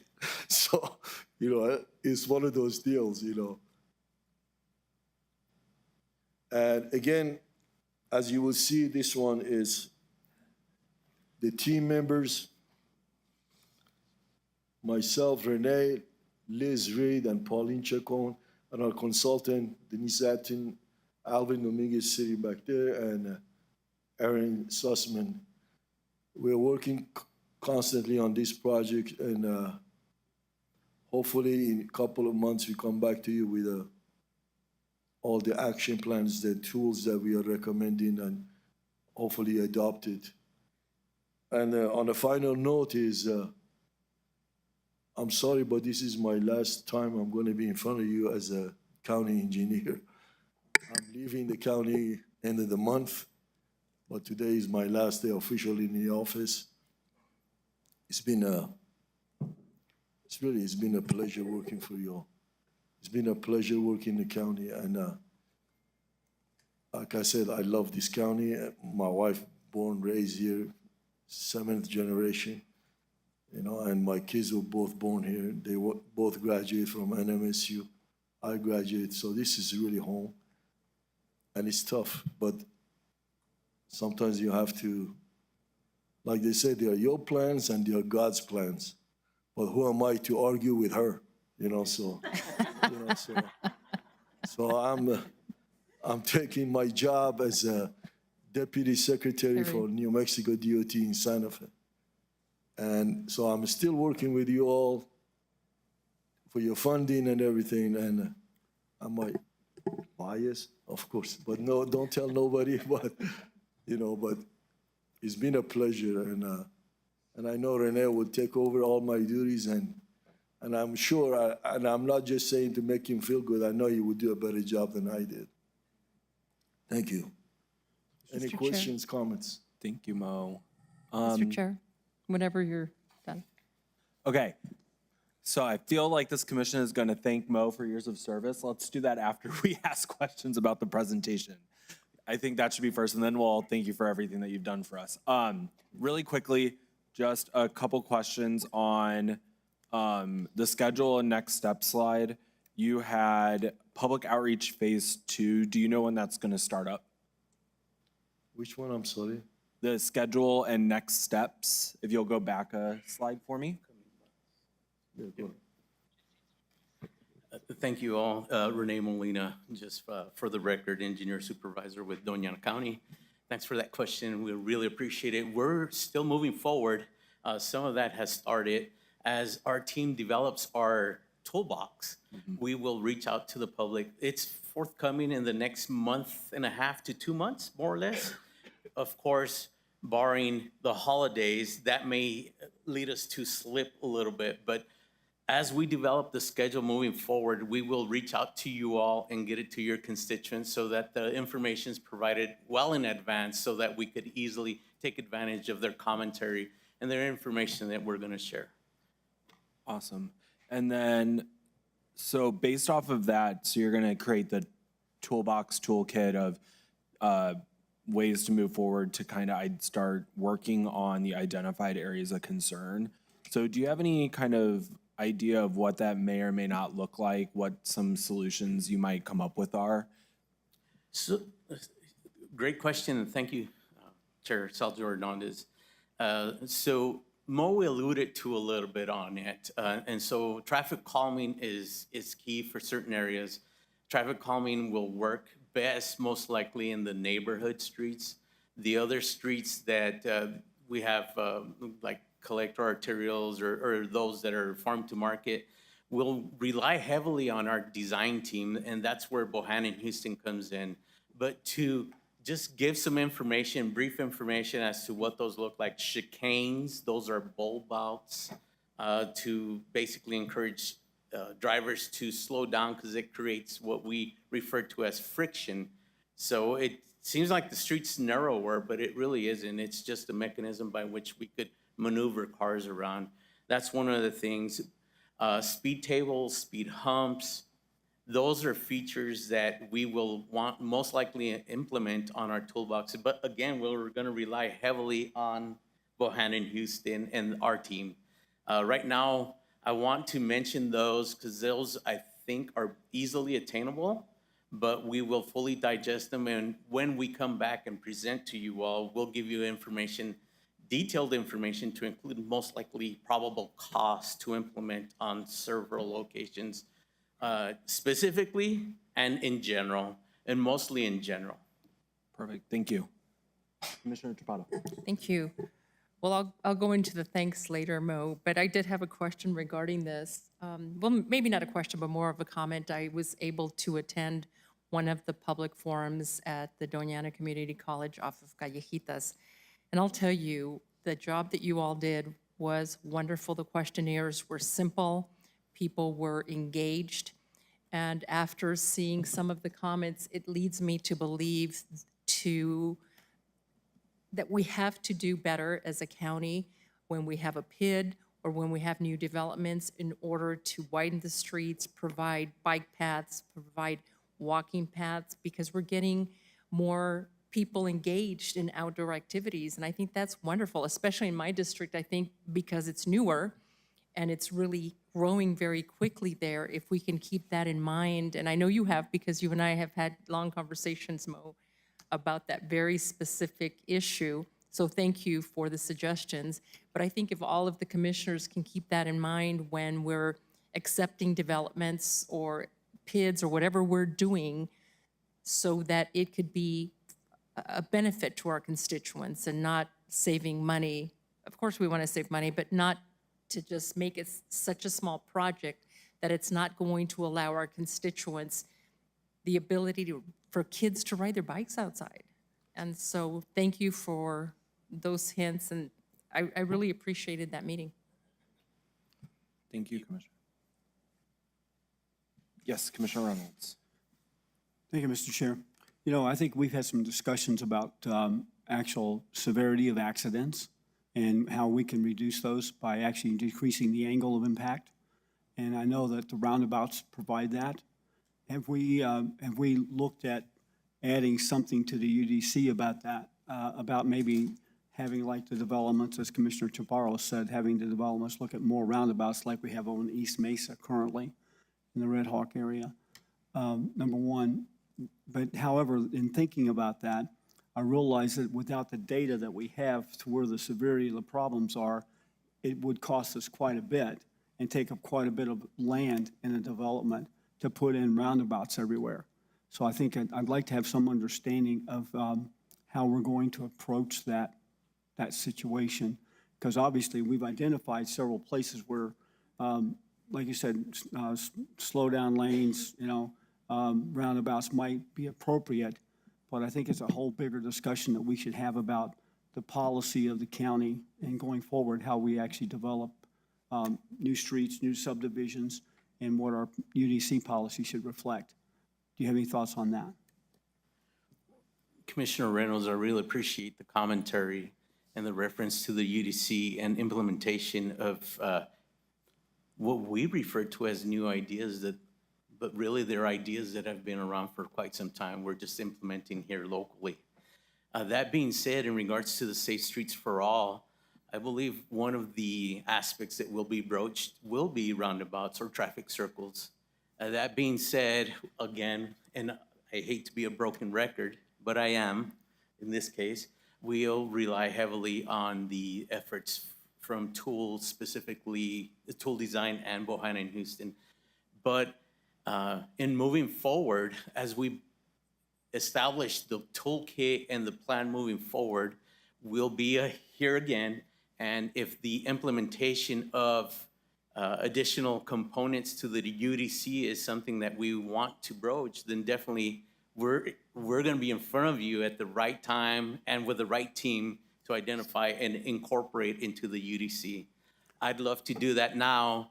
I think right now we really need to take advantage of the momentum we have with Safe Streets for All and the harnessing that we've engaged the public. So that being said, I think that's possibly an aspect that will be included in the Safe Streets for All and then inclusion into our UDC for future development and projects as we move forward. Thank you. And I think it's also important that the community understands that, you know, in an effort to actually make safer streets and eliminate a lot of this is going to change the way that we look at infrastructure as well, especially when it comes to roads, you know, and sidewalks and crosswalks and things like that. So I think that we beg that the public will understand we're trying to figure out a way to make this a permanent thing rather than just going back and band-aiding, you know, problems that we currently have. Mo, go ahead. Commissioners, thank you for your comments. Like I said, the action plan is just a tool that when you adopt it in January or February next year, we can send that to Washington and ask for implementation money. So there is money coming, but that's why this action plan, it has to be really so comprehensive. And what biggest part of it will be equity and serving every community, and also the constituents' comments of we taking it very dearly and very respectfully and trying to implement what it has to serve the customer. You got to make the customer safer. You got quality of life. That's part of our strategic plan. So if the plan meets the strategic plan and is really meeting the strategic plan of the SS4A, we are going to be very successful of receiving funding. Is it going to fund for everything? I doubt it. I can assure you that it's not going to happen. But at least your top 10 priorities, whatever it is, if you have 100 items we need to implement, at least we get the top 10 funded through the federal government so we can implement it. And how long that program will last, I have no idea, but I'm hoping that, but Commissioner Chaparro talked about UDC and new development. New development, unfortunately, they're going to come to you all and complain about we asking them to do. Well, we got to respect our people that live here. I'm sorry, you want to develop something, you better meet all the UDC codes. Because they're not there to just tell you we are a big government, we telling you what to do. They're there for a reason, and the reason is safety of our people. We have it in our strategic plan, we have it in our mission statement. Well, let's act on it then. Thank you. Thank you. Mr. Chairman? Yes, Commissioner Sanchez. Mo and Renee, thank you. I know, Mo, when you said you were excited when we got the grant funding for this initiative, and looking at the initial results, it looks like, we did get some good input from the community. I think one of my concerns is going to be as we come together with action plan, it just happens that I think in my district, and I would say, I'm not the only commissioner that has this issue, but the main thoroughfares through a lot of our communities, Thorpe Road, Valley, Fort Selden Road, you go on, it's not our jurisdiction. It's under NMDOT. And so, the issue that I have is that, or concern that I have that I hope we can address, is that NMDOT, unless it's high up on their priority, it doesn't make the cut. And our requests go into a black hole. So the request that we had, and I know you were on the email, Mo, that you just mentioned earlier, asking for, changes in striping on Thorpe Road, or a crosswalk, or maybe looking at speed limits, looking at some additional signage to ensure proper or more safety. It seems like sometimes we don't get NMDOT's attention until there's a fatality. And we can look at one of the projects that was talked about in Commissioner, the chairman's district on Snow Road and Highway 28. So my hope is that maybe in the near future, we will have a little bit more of a voice to help us maybe raise some of the awareness at NMDOT. No pressure, Mo. But really, I think one of the concerns, and I understand as Mr. Chavarria has a huge area to cover, and I understand the challenge of the districts and running a district, and just for the public to understand, NMDOT District 1 runs from the southwest part of the state all the way, I think, to basically just over the Oregon Mountains, all the way north to Socorro County. And that is what our district of NMDOT is looking at. And so that is I understand that's part of the challenge of trying to get their attention. But I'm hoping, like I said, if we're in a case where sometimes maybe us as the county are willing to put in some of the funding for some of these projects, then maybe, there's ways we can expedite some of those things. So I'm excited to see how NMDOT and the other jurisdictions that we will have to work on this action plan. But I'm really hoping that we can find a way to be more responsive to a lot of the concerns that our constituents raised. And I'll be honest, I put in a couple myself just because I've recognized them and they weren't noted. But I really hope, like I said, I'm excited to see the output of this and the plans that we build together. But again, I'm hoping that we'll have some additional buy-in from the other teams. So thank you, Mr. Chairman. Thank you. Commissioners, any other questions, comments, concerns? Now you can thank Mo. Mr. Chair, Go ahead, Commissioner Chapato. thank you. Well, when you and I spoke on the phone last and you told me that you were leaving, I was pretty devastated, quite frankly. But it makes me happy that you will now be the deputy secretary, and I know money will be coming down to Doña County. I mean, you're one of us. You've been here for so many years. You know our county like the back of your hand. And I so much appreciate everything you've done for us in the last few years that you've been here. You've always been very professional with me. You've always answered the phone. You take the time to explain things to me in a way that is very transparent and very clear. So thank you for all your hard work. I have your personal cell number, so even though you're in Albuquerque, I'll be calling you. Sounds good. Thanks again, sir. Go ahead.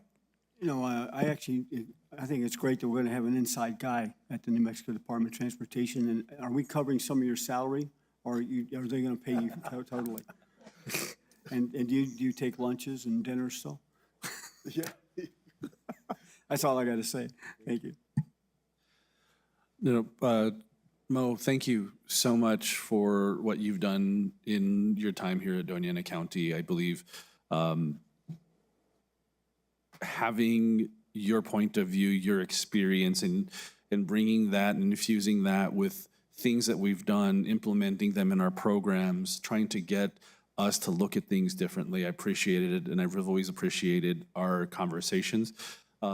From one engineer to another, I know we could nerd out and discuss into details what drives you, what your passions are, and I know exactly, from conversations about things that you saw in other, from working in Texas and some of the other, Balmorhea, I think, I was trying to remember the town where you talked about using roads as a way to be able to advertise our local community. And we've seen it with, the bridges in Las Cruces, and what can we do, and thinking about a road is more than just the asphalt that you see, but there's so much more. And so I've really appreciated having those conversations and having you bring some changes and into Doña County. So for, I know it wasn't, I would love for you to stay on for many, many years. I'm excited that you're getting an opportunity to be able to affect the whole state. But thank you so much for everything you've done here in Doña County. Thank you very much. Vice Chair? Thank you, Mo, for educating me about the roads. Your expertise is amazing. And I want to thank you also in 2021 when we had the flooding in La Union, how you came about and helped me and assisted me and educated me on what could be paved, what couldn't be paved, because, we had a lot of the private roads. And thank you for always being there for me at the meetings, in the committees, and everything. And I really thank you, and I'm greatly going to miss you, because you are an amazing man. Thank you. And I also want to thank Renee for my 4 years here, 10 years as a commissioner, that you always assisted me as well as a team.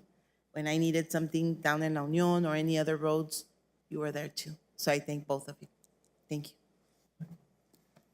Mo, I honestly, same exact thing as Vice Chair said. I have learned so much from you in the 2 years that I've been here, and I just want to say thank you. You always show up to my community meetings. You and Renee always show up. You always help us out. You're always answering questions. You're always thinking outside the box on things, and I just want to say thank you for your years of service to Doña County and helping me become a better commissioner. So thank you. Okay. Thank you all. Thank you all for your kind words, really. And like I said, it's thank you for the opportunity more than anything else. Really, I mean, if you go in my office, I have my own mission statement. It says, I connect you to opportunities. People say, how? I say, we build roads and bridges. Because roads and bridges, you don't go nowhere. I mean, on September 11th, every mode of transportation was interrupted except roads. so people go around, and that's what we need to do. Doña County is blessed. We have 2 interstate going through our county. We need to capitalize on it. Any vehicle goes through I-10, I-25, I hope I can get a quarter out of them. Somehow be the advertising better, green chili, whatever it is, you know. We gotta, and Commissioner is right, I always talk about it.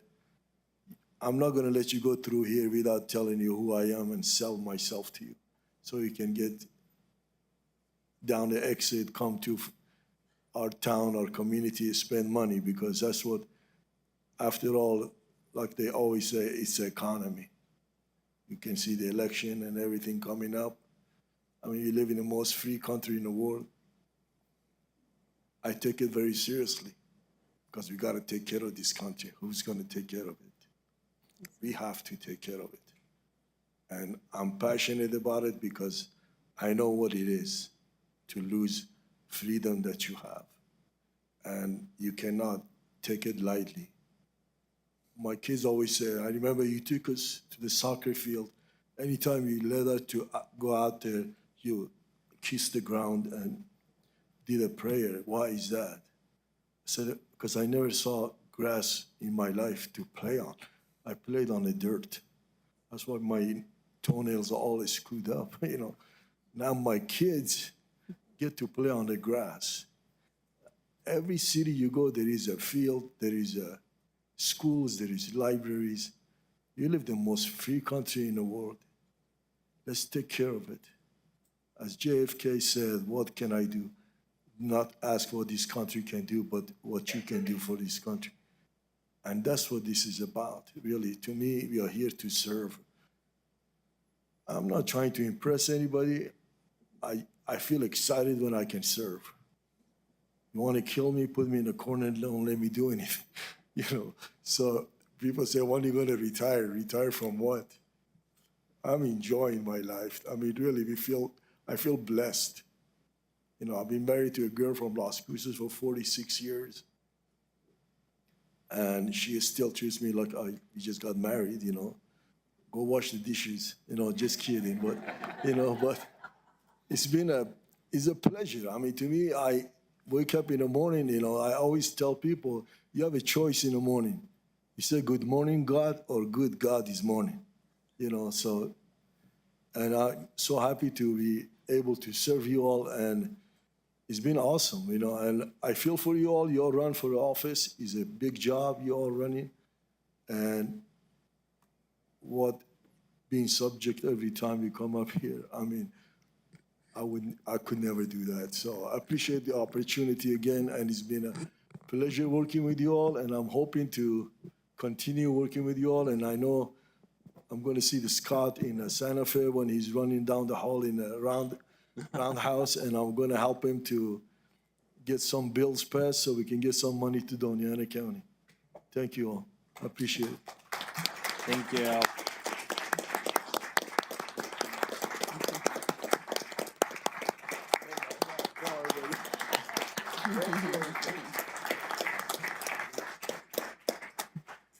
Chair, Yes. I'd be remiss if I didn't say that it's been a wonderful 2 years, 6 months, and 18 days working with Mo, but who's counting? I've learned a lot about emulsifications, be it hot or warm mix, but also all of the great work done in chip sealing and some of the innovations he's brought to the community. But I'd be remiss if I also didn't share that we do have a continuity and operations plan. We will be transitioning away from Mo at the end of the month, but we've also got Renee that will be stepping into the temporary assignment position as he has in the past in order to maintain that same level of continuity. So for those that are watching from home and you have questions, you can certainly redirect those to me or to Renee as he takes on that charge. I hope as Mo goes on to his next big adventure that he advocates for us and getting our next Trader Joe's along the corridor here in I-10, I-25, because he talked about how much roads mean for economic development, and that's something that I know we certainly lack here in this community. And also, I just want to make sure that we're sensitive to some of the concerns that were expressed about some of the outside work activities. We had Renee step up to the plate to represent us on the CURA board. Those are things that we take seriously with regards to outside work activities. So I know Renee and I will have those discussions in terms of mitigating any of those that are out there and making sure that they're up to date so that there is transparency in the operation that we do every day. So thank you for the faith that you invest in us, and we'll make sure that we make sure it's well placed. Appreciate it. You got it. Thank you.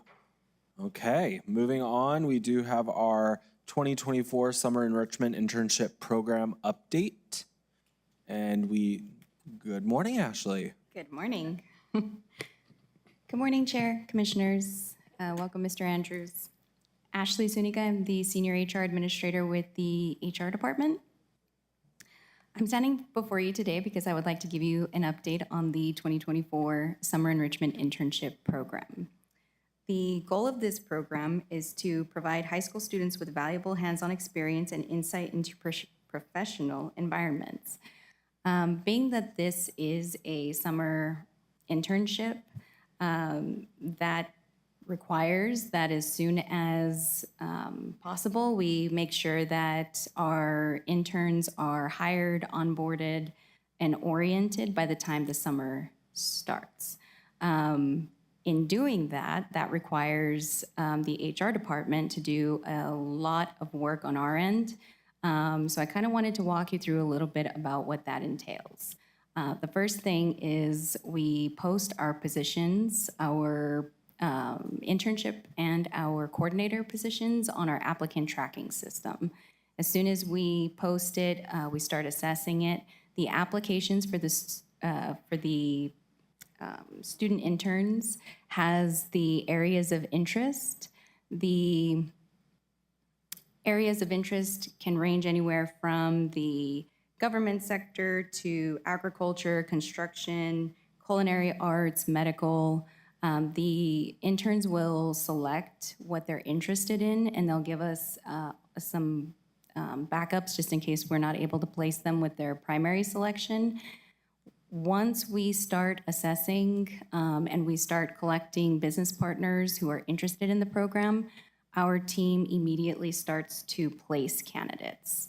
In the placements, that also requires to consider where the student interns are living. They may attend school somewhere else, but we want to try and place them as close to their home as possible in the event that maybe transportation is a problem. So once we start placing them, we coordinate with the high schools to schedule their orientations. As soon as they start their orientation, that is considered their first day of work. So that means that we are required to ensure that we are compliant with the E-Verify requirements, which is having the Verify completed within 3 days of their start date. So that means that we are making sure we have somebody who qualifies for the program. We are onboarding them. We're placing them into E-Verify. We're also placing them with a business partner, and we're also moving forward with the orientations. In the month of May, we had about 15 orientations out at the schools.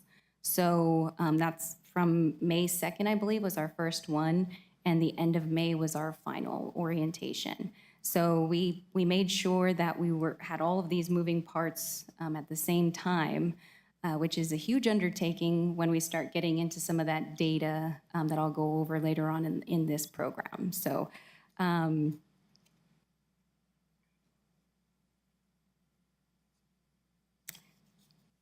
this year we had over 2,000 student intern applications.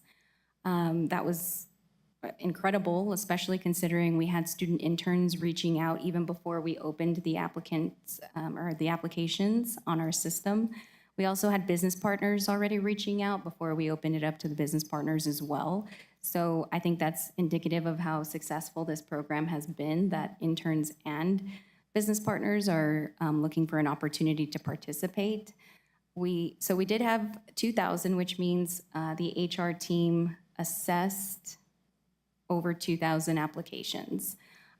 We may not have been able to hire all 2,000 of them for other reasons, but we definitely assessed them. We potentially placed them. We made sure that we were compliant with all of the compliance requirements. So that is definitely, I think, something to mention. As I get into my numbers, you'll see that we didn't actually move forward with 2,000, but I'll get into that a little bit later.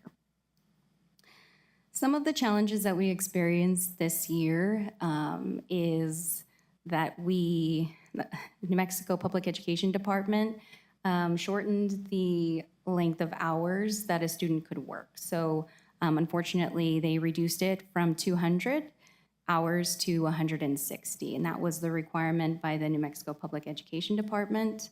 They also put a little bit of a stricter requirement on the number of hours they could work a week. So they said, no more than 20 hours a week. In the previous years, we were able to allow them to work longer hours as long as it wasn't, going over the 40 in a work week. But NMPED came back this year and said, absolutely not, it must be 20 hours a week. That put a pretty big hurdle for the Las Cruces Public Schools area because our summers are shorter for the Las Cruces Public Schools. So some students were unfortunately unable to even meet the 160 just because of the requirements placed on us by New Mexico Public Education Department. Another challenge is business partners in the southern region of our county. We experienced some challenges getting placements in the Chaparral and Anthony area, Santa Teresa. In addition to that, we also had transportation issues. So, if we had placements in Anthony and Santa Teresa, it was trying to get the Chaparral students over to the Anthony and Santa Teresa area. So those were some of our challenges this year that I would like to really make sure that for the next year we are planning and preparing for how we're going to make sure that we can have our southern region of the county improved. And then also the short summers for Las Cruces Public Schools, as I mentioned, that was a challenge because even if students wanted to work their entire 160 hours, they were unable to because of the limitations. So those were some of our challenges that we experienced in this year's program. Some of the changes that we had was we did collaborate with the Greater Las Cruces Chamber of Commerce. Debbie's here from the chamber. She'll speak a little later on in the presentation. So that was a great collaboration. She was able to reach out to business partners and help us on the business partner front. So that was really great. The orientations held at high schools was one of the biggest changes in the program this year. One of the HR staff, Miranda Wood, she identified that the years previously, we filled up the entire county with student interns when we held our orientations, and it had a tendency to stress people out, mainly risk management. So one of her suggestions was, the schools are actually able to accommodate for the large number of students, so why not see if they would be open to utilizing their spaces. In addition to that, we were able to go out into the community, and maybe not all students could make it to the orientation here at the Government Center. So we planned our orientations. We went out to Hatch. We were out in the southern parts of the county. We had a handful of them here in the Las Cruces Public Schools area. So we were really able to shift that over to the schools.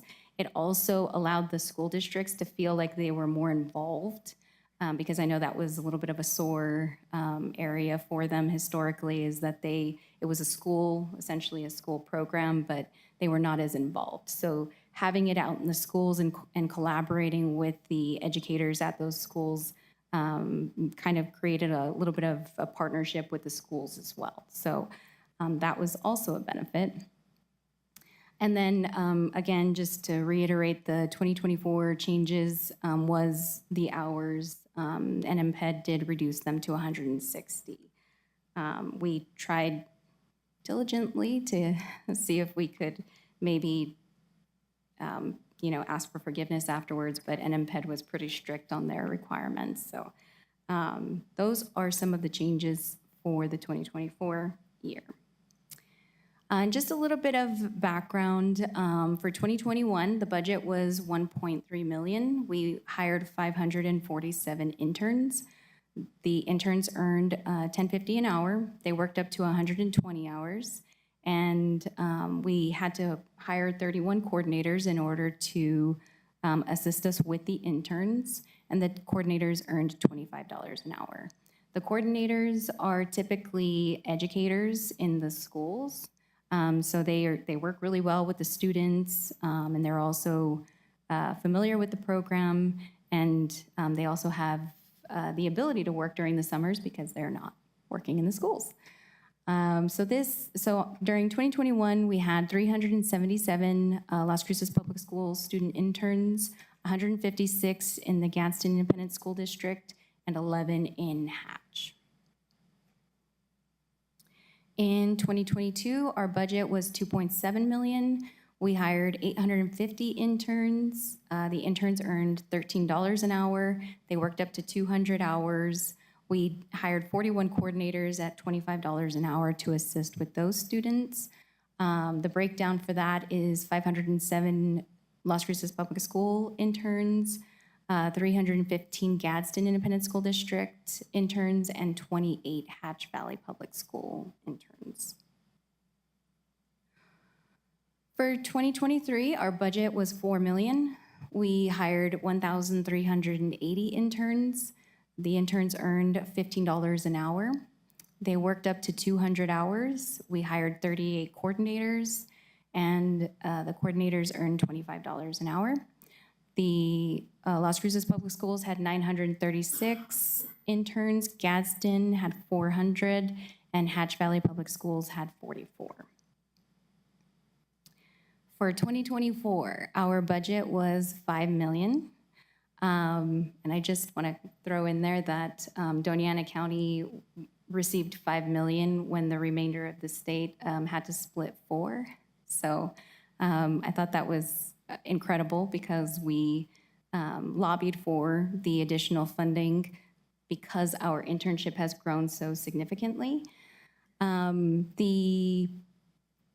We hired 1,524 interns. The interns earned $15 an hour. The interns worked up to 160 hours, and we had to hire 68 coordinators at $25 an hour. So again, the bulk of the student interns is in the Las Cruces Public Schools area. It's 1,065. Gadsden Independent School Districts, 398, and Hatch Valley Public Schools had 61. And here's the breakdown for the Las Cruces Public Schools by school. We have Arrowhead at 214, Centennial at 221, Las Cruces High at 190, Mayfield at 135, Oregon Mountain at 212, and Rio Grande Prep at 11. We have the charter schools. They're the smaller schools in Las Cruces Public School District, but homeschool we had 20, Alma de Arte 20, Las Montañas 26, Mesilla Valley Christian at 8, New America 7, Explore Academy at 1, and the New Mexico School for Arts also had 1. For Hatch and the Gadsden Independent School District, 103 at Gadsden High, 121 in Chaparral, 129 at Santa Teresa, Alta Vista there was 33, and Canutillo had 1. Hatch Valley High School had 61. The charters in the Gadsden Independent School District, Franklin High had 1, Desert Pride had 7, and there were 2 homeschooled and 1 at the Northwest Early College High School. Here is the breakdown of the interns by age. We have 386 15-year-olds, 477 16, 436 17, 214 18-year-olds, and 11 19 plus. This is just a collection of images from our orientation. This was out at the schools. The both the students and the coordinators appreciated that the orientations were held at the schools. We did have a couple of makeup sessions. If we had students that hadn't been oriented yet, we made sure that we reached out to those individual coordinators from those districts and then the schools to see if we can make sure to get those orientations scheduled. We tried to make it as easy as possible for the students and for their families to go out to the schools in their respective areas. And the business partners for 2023, we had 325 business partners. In the Las Cruces Public Schools area, we had 238. In Gadsden, we had 79. In the Hatch Valley, we had 8. In 2024, there were 222 Las Cruces Public School business partners, 87 Gadsden Independent School District, and 4 for Hatch Valley Public Schools. All right, and I'm going to go ahead and turn it over to Debbie with the Greater Las Cruces Chamber of Commerce. Thank you, Ashley. Mr. Chair, Commissioners, it was the privilege of the Greater Las Cruces Chamber of Commerce to work with the team here at the county. And when I say team and I say work, they go simultaneously. My hat's off to the HR department. They really worked hard. It was my pleasure to work with all of them. They answered questions very quickly, and it was a team effort, and we got it done. I just want to talk real briefly on our role with the county program is that we set aside time to solicit the businesses and try to get them on board. We did that through mailers, through our email list, through calls, utilization of prior lists, and we called them. We did personal contacts and throughout the county. And I want to thank my colleague Beth Hoffman from the Bridge, who is with me today. She pitched in and helped out, as well as my staff, to solicit new companies. And that was our goal, was really to expand. And I agree with Ashley's comments about the challenge of our rural areas, particularly in Chaparral. So we're talking about how we can expand those in the rural areas of the community, work with transportation, see how we can solidify some solutions to those problems to give those children out in those areas opportunity to experience this. We did orientations for the business communities, which I'm not sure had been done in the past, but we did them at the chamber offices. We did, I think there was 5 or 6 of them. We did on video. They could come in Zoom, and then they did in person. I think at the end of the day, when you think about internships, Ashley told you a lot of statistics and a lot of numbers. But the thing is when a student comes up to me and says, Debbie, thank you for working with the county on giving me the job. That extra money helped my family through the summer. Or Debbie, they've hired me full-time, part-time, and I get to continue the job, and I'm learning so much. These people behind me may deal in numbers, they may deal in applications, but they're touching lives, and that's the honor of the chamber to work with them.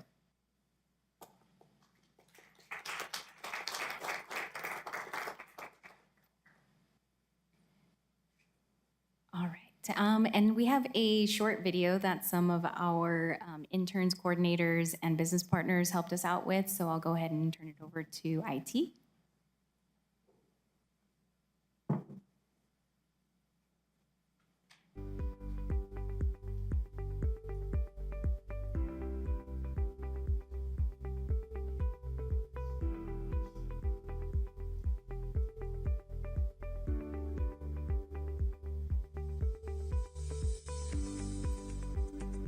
Quite a bit of the work that would probably take us as a group up to a week to do, they were able to take care of in a day or two, and they were always very positive while doing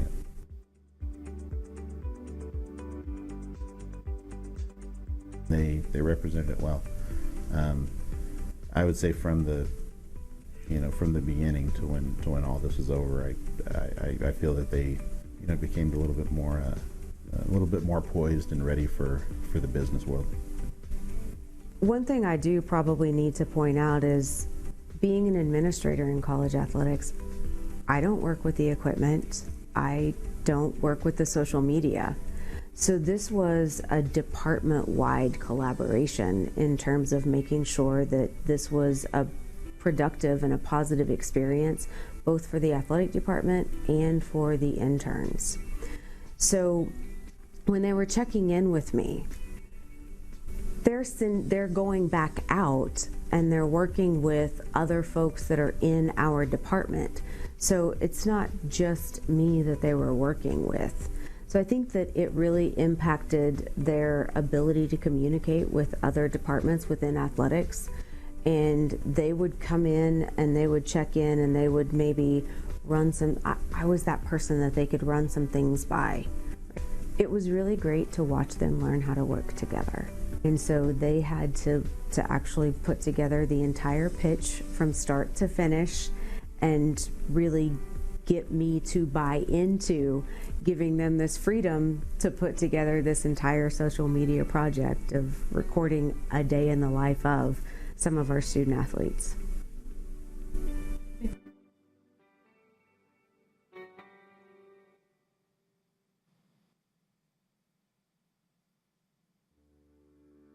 Because they get to actually do a lot of hands-on. So they get to look at the different careers, see what they like, what they don't like. Communication was one of the biggest things that I think I noticed a change in, because some of them had to communicate on the phone. They had to literally answer the phone. They had people face to face.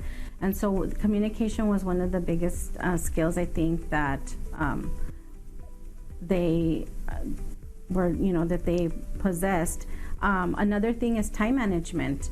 Learning how to, once they got a task assigned, they had to figure out how much time they had to do it and make sure that it was completed on time. And just their professionalism, how they approach a person, how they walk into a building, how they dress. So all of those three things were things that I noticed a big change in.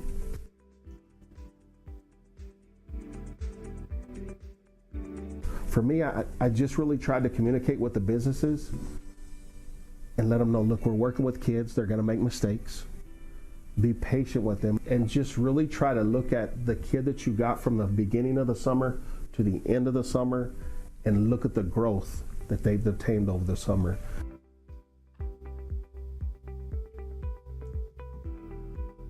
So because it was a more smaller clinic, I got to have more one-on-one time with all the patients, the front desk people, and the actual doctor himself.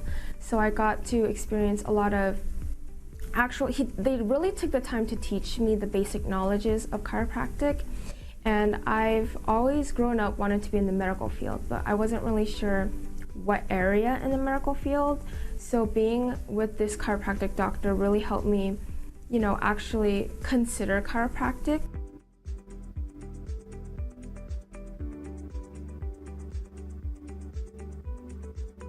Once you're in the internship, do a great job. Not only are you representing yourself, but you're representing your family and how they brought you up. Another thing is, well, you never know what opportunity you can get from working there, just like how I am now. I was able to open a door, and now I work there as a work-study student. So my advice I would give to somebody who's joining the program is to have fun and do a great job. We should be grateful that we have an opportunity like this, and we just have to take advantage of it.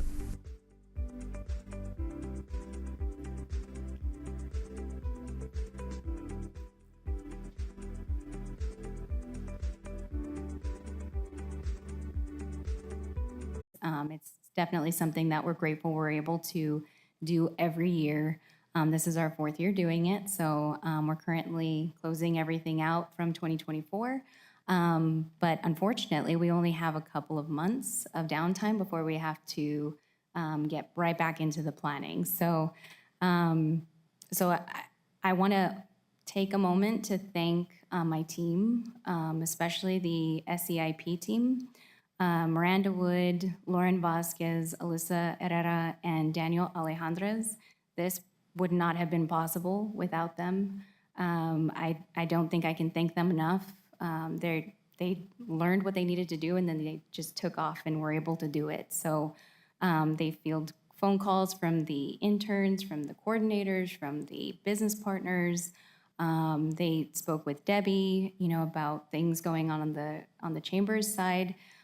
So I truly can't thank them enough.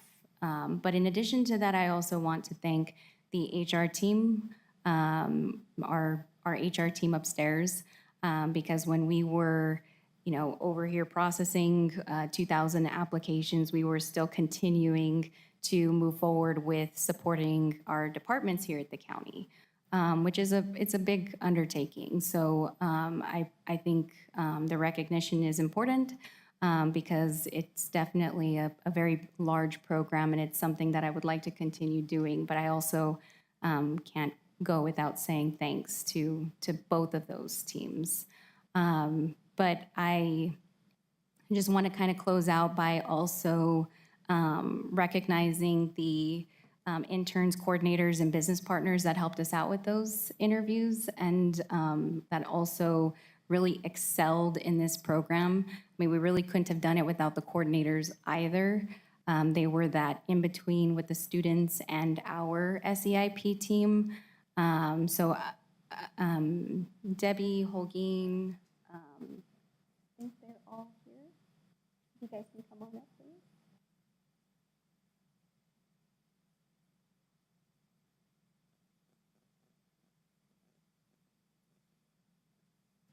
Okay. Deborah, thank you very much for all of your work. It was incredible. I can't thank you enough. I know you went above and beyond, so thank you.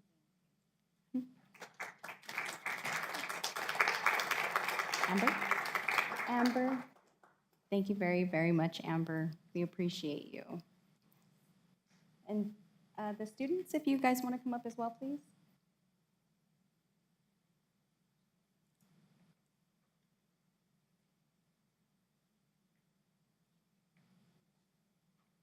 Thank you, Diami. It was a pleasure, and I appreciate everything that you did.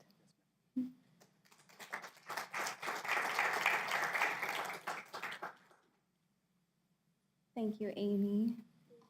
We appreciate all of your hard work.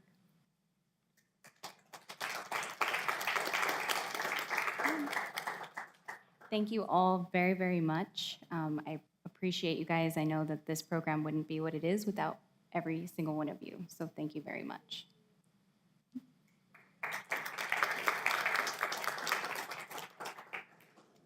All right, I'll stand for questions.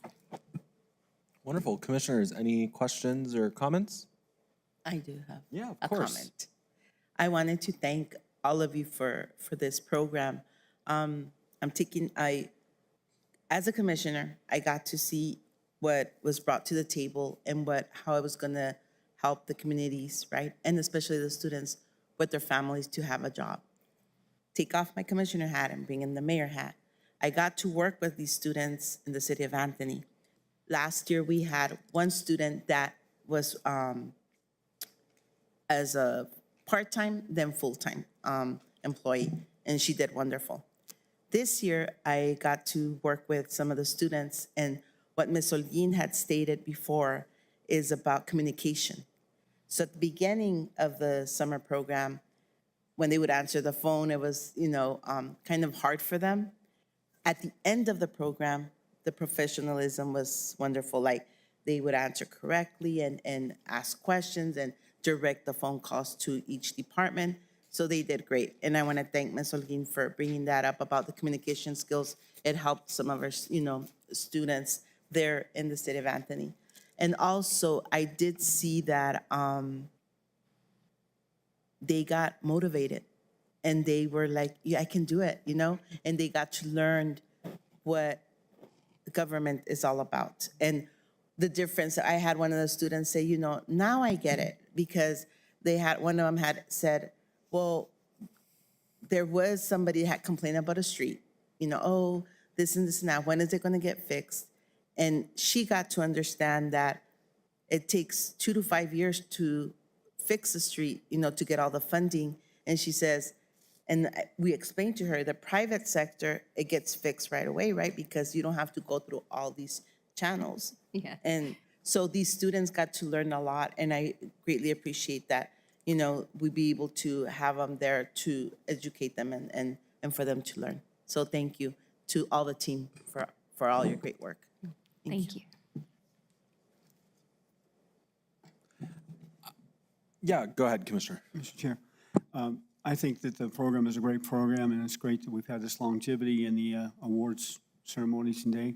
I'd like to know how soon we're going to have a presentation on what we need to do to make it better, because I know there were some challenges, and the number of people that you all have hired in this program is more than we've hired over the last 3 years, I think, from HR.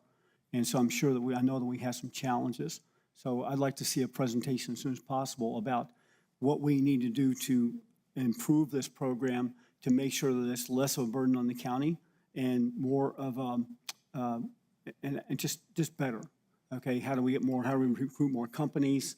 Do we need more resources? I'd like to hear a little bit more about the actual functioning of the organization so we can make it a better program in the future. And if you have some thoughts now, I'm happy to hear some. Thank you. Commissioner Reynolds, Mr. Chair, I will say this. I'm going to talk a little bit about the state, and then if the ladies behind me want to talk a little bit more specific about the county. I have been working one-on-one with Senator Hamlin, and we are going after $45 million. That's a $50 million commitment for 3 years. And so we've already shocked a few of our legislators with that amount. And the main focus is that we get commitment so that you as a county or any of our counties can hire people earlier and actually work diligently, like say in January versus fast pacing it in April. And that's part of the challenge that your HR department had and us too. I couldn't start doing anything because the money wasn't in place. So that's what we're working on. However, we don't want to duplicate money. We want to make sure we're not taking from rob Peter to pay Paul. So one of the things that Senator Hamlin and I are working on is a seamless process in the funding of programs such as the internship, such as the apprenticeships programs going on, and then you get into all the things that the economic development goes, then you float back to the high schools who also have internships. So part of my due diligence on a statewide is trying to put together a coalition that covers all of these massive things. A lot of us in our state, we know the power of young people working in the workplace. We know the influence they have in taking a career paths that may go to either a community college or get a skill set or even start their own businesses, which is my joy of all. But that is going to take time. And so we will be coming back to you once we get the first reading going on. I've got to meet with Senator Hamlin this week and next week to try to finalize so we can get a first draft going of that particular funding. But that's our goal. We know we were very fortunate in Doña County that our money this year was above the line. I know a lot of programs were not as fortunate within the state. We need to make this a statewide initiative where all of our children have the opportunity. Any questions? I will stand for any questions. Yeah, thank you. That's a good start. Yes, and I'm looking forward to seeing the next presentation about how we're going to make this a successful program for everyone. Thank you. Good morning, Meg Haynes, HR Director, Chair Sheljo Hernandez, Commissioner Reynolds. First, I'd like to say thank you to the Commission. Okay, we couldn't have done this without the Commission, and early on we came to you and said, we may not have enough money, but in the long run, because of the hours, because of the students hired, we were good. So thank you so much for that. I'd also like to thank Deborah Weir, the Assistant County Manager. At the time, the Interim County Manager, Stephen Lopez, who assisted us throughout this whole process. Ashley, who took the lead in our department for running this year's program, as well as our SEIP staff in the back. As well as Debbie and Beth and everybody else that we partnered with and worked with to make this work. I believe this is the best year yet. Obviously, the numbers are the highest, obviously, but I'd like to say in terms of smooth running, this was the best year. We had very few obstacles to overcome, and maybe it was because of the changes we made this year with having orientation out at the schools, partnering with the Greater Chamber of Las Cruces, and then also we've had people now that have been working on the program for a few years. So we've got some history behind it. We are definitely in the process of closing out the program. And so we will compile all the results. We'll work with Debbie, and then we can give a presentation on where we're going from here. Mr. Chair, one more question. Have you all thought about making this a 12-month internship program as opposed to just the 3 months so we cram everything into one? And if we did, what would be the kind of the logistics of that? Because I know some of the schools let out at, 2:30, 3 o'clock. We could actually give them a couple hours a day and have them for a long term. So I think we should explore that as well, which would make it less of a burden to cram everything into 2 or 3 weeks or a month. Okay. Chair, yes, Chair and Commissioner Reynolds, thank you. Yes, we have thought of that. And in just a second, I'll let Debbie address that a little bit further. But yes, we are looking into that. We're checking with the New Mexico Education, see how that happens. And so that way it can be spread out throughout the year. This year, we hit the ground running as soon as we were able to, and we had the funding, which was a little bit earlier than we've had in the past. So that's why some of the, everything went smoothly this year. But I'll let Debbie go ahead and address further. Commissioner Reynolds, Mr. Chair, Commissioners, part of the challenge that I think we could easily do that here in Doña County, working with our schools. However, the challenge with many of the school districts, including our school districts, is the internships through the high school are unpaid. And so there's lapse. But I think talking to both the HED workforce and PED program, and I'm getting ready to go up north in a couple of weeks to actually meet with the secretaries, the new Secretary of Economic Development, Rob Black, because we need to figure out a way for this seamless process. Right now we've got kids here, we've got kids there, we've got kids everywhere else. We have apprenticeships programs. Many of them the apprenticeships are funded, our program is funded, but the high schools are not. So it would be ideal if we had a seamless internship moving into the internships through the higher education institution, as well as in apprenticeships in the program. So it is considered, there's a lot of obstacles to get over and a lot of laws to maneuver. Thank you. Thank you, Mr. Chair. Mr. Chairman? Yeah, go ahead, Commissioner Sanchez. Well, Debbie's up. I will say a couple of points, because I think what you've brought up, I think, especially about starting earlier on, is well taken. And I wanted to at least look over to Dr. Andrews here, and I think we'll leave it up to you and the team to decide. But I think the way the program is set up, we have to front the money anyways. And so because in the end, we don't know how much money we're going to get from the legislature. So the work that you're doing with Senator Hamblin, thank you. And so I think we'll have to always wait for the legislative session. But given that, I'm just wondering if we may want to look at what our budget is for HR and put some money in to start coordinating that now. Then once we know how many students and how much funding we're going to be able to get from the state, then you can release it and start, you're ready to rock and roll as soon as we have that information. So that might be something to look at. More of a statement, because I think, Debbie, you and I both are on the State Workforce Development Board. And I think one of my frustrations, and I don't know how we can tackle this, because I think as Commissioner Reynolds points out, is I don't know that necessarily the county is the right place for a year-long internship program. And the only reason I say that, and maybe it is, it may be because we could be the fiduciary agents for that. But what I've seen with workforce development, and I don't know how we can work with Secretary Nair and also PED, is that we're so siloed in this state.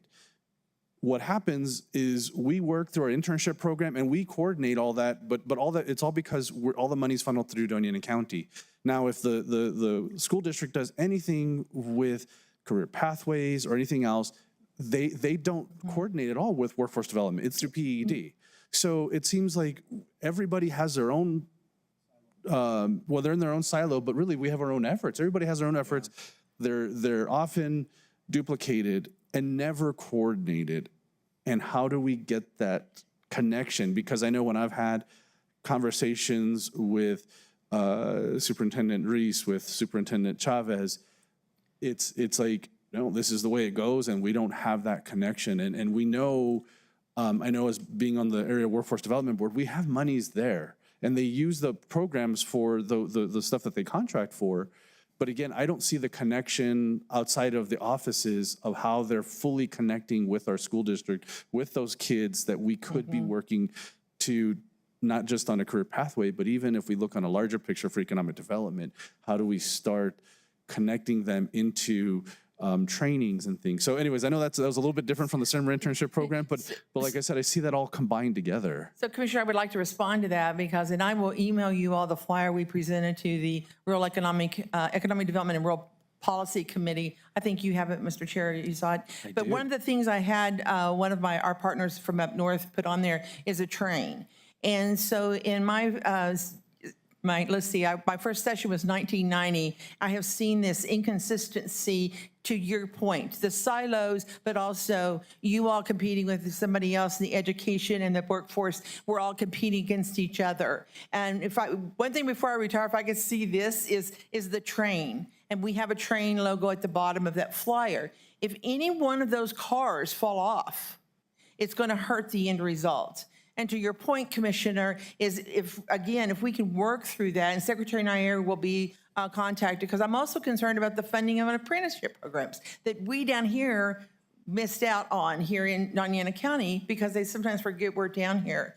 So, but that train of consistency, I say birth to grave, because if we can start preschool, early childhood, I've been active in that, all the way through this program and all the way to the workforce, then they've made a true difference. And so I hear you loud and clear. I may need your help because I'm going to be pretty loud about it this year, but that train is important because once again, if one of those cars falls off, and I think that's what we've experienced in New Mexico, and I've been north and south in my roles at different chambers. So I can tell you, I think we unfortunately have seen that happen over and over again. When one of those cars go off, and then we say, oh, there's no workers. Well, you didn't fund them here.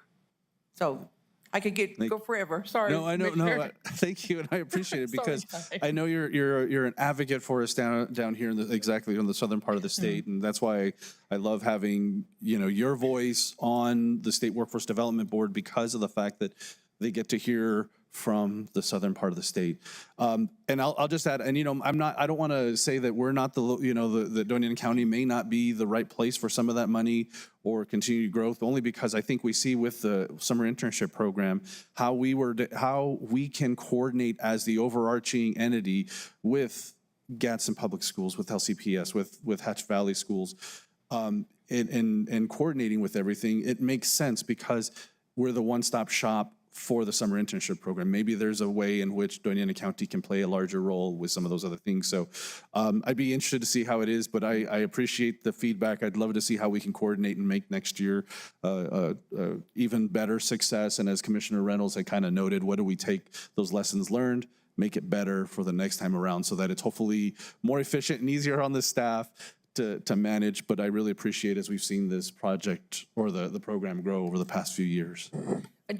Commissioner, Mr. Chair, I just want to recognize Rico Gonzalez is in the audience, and he will be our chair in 2025. So here we go, Rico. Wonderful. And I just want to say thank you again as well. I know that you and I, Deb, have had multiple conversations on this. The other Deb in the room, we've had multiple conversations on this. And to both Commissioner Sanchez and Commissioner Reynolds' point, I think best practices is always a great thing to learn off of, but I do want to see what it takes to actually stand up this program properly. If that means we need to staff here more, if we need to get more resources to Debbie in the chamber, I think this board needs to see what that is sooner rather than later, so that way we have a plan to implement the day after session closes. And once we know that that money's there, whether it's the $5 million to Doña County or whatever it is, I want us to be able to flip a switch and get on this program. So that's what I would really like to see. And that's what I know that me and Deb have talked about as well, is making sure that that's out there. I know last year when we were going through the budget process, I said we need to get someone on this full time. And I know that that was done, but not done to the best ability that we could for getting someone on this program. So I just hope with the guidance of all three of you, Deb and Mr. Andrews, if we can get this going, that would be great. I really would like to see that. And then also just to say one thing, Russell and I and Salud have loved working with the student interns. We love it. Our staff loves it. They're great kids and they learn. And to the point about answering the phones and stuff like that, literally, kids hate talking on the phone. I even hand my 10-year-old a phone to talk to his grandma and they look at me like I'm crazy. So it's good learning. It's great life experience. I always get excited that we're doing it. I think this program is fantastic. I think we'll learn more over the years. And you're right. I think it's one of those things where we're just constantly chasing that tail every single session trying to figure it out. I wish that there was a way to make sure that it's constantly in PED's budget every year. I know that's asking a lot and we never get that. But I think there's a lot of great minds in this room that are going to continually get this program going. I know that it is a headache for your staff. And thank you so much for everyone of your staff for getting this done. Everyone in finance, everyone in HR, and just thank you so much. And Deb, thank you. Like, I know you definitely worked your butt off this year to make sure that this was working. And I received every single one of your emails begging community support and business support for internship placements. So it was definitely heard. And I think due to your constant nagging, people got off their butts and said, yes, we'll take interns. Yes, constant. But I think that's really what made the program what it was this year, is making those community-focused engagement pushes to get business to say yes. So thank you. Okay, wonderful. Thank you, everyone.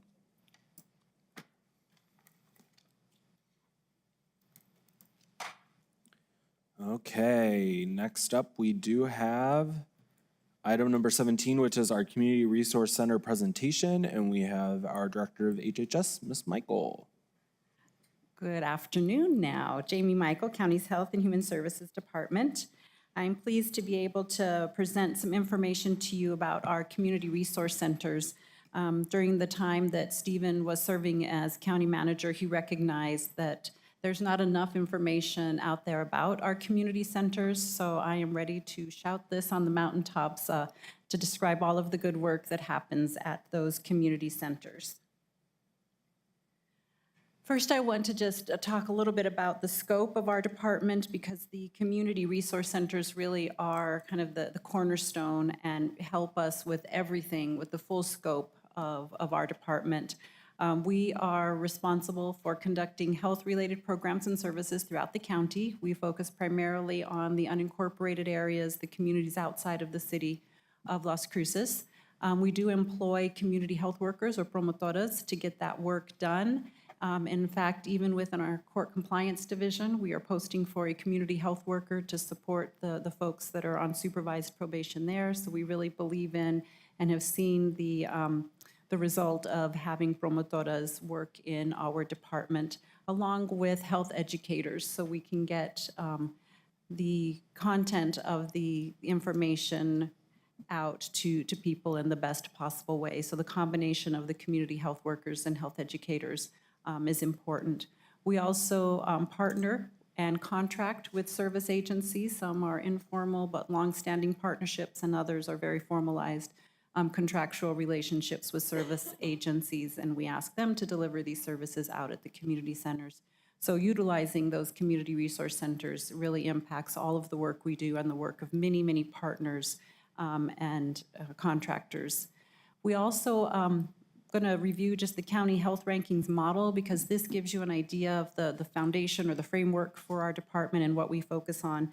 The county health rankings model was developed by the Public Health or the Population Health Institute with the University of Wisconsin, so it's vetted in academics, but it's also supported by the Robert Wood Johnson Foundation, so it has real world experience behind it.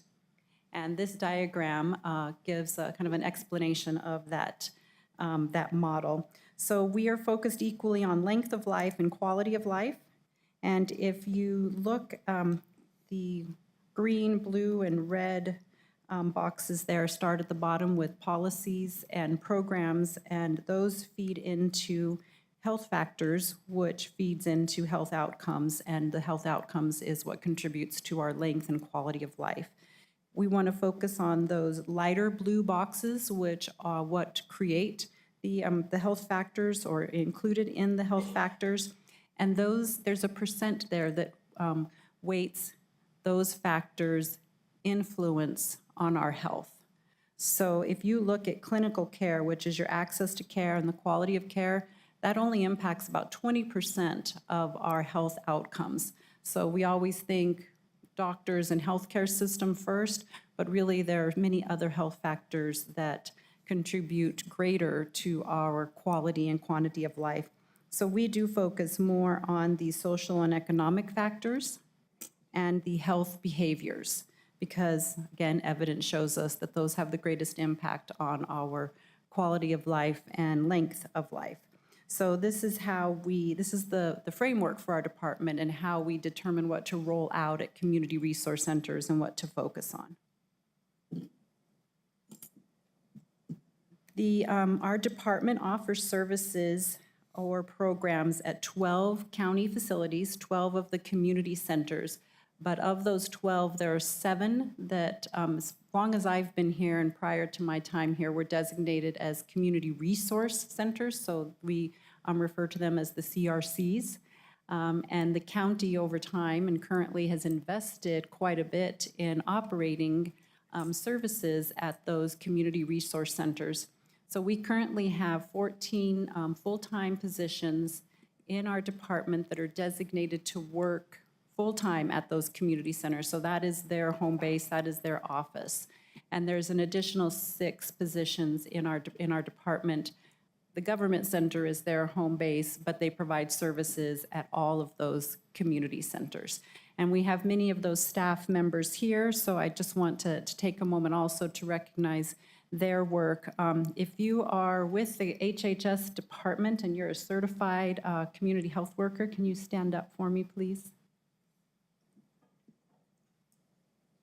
Yay.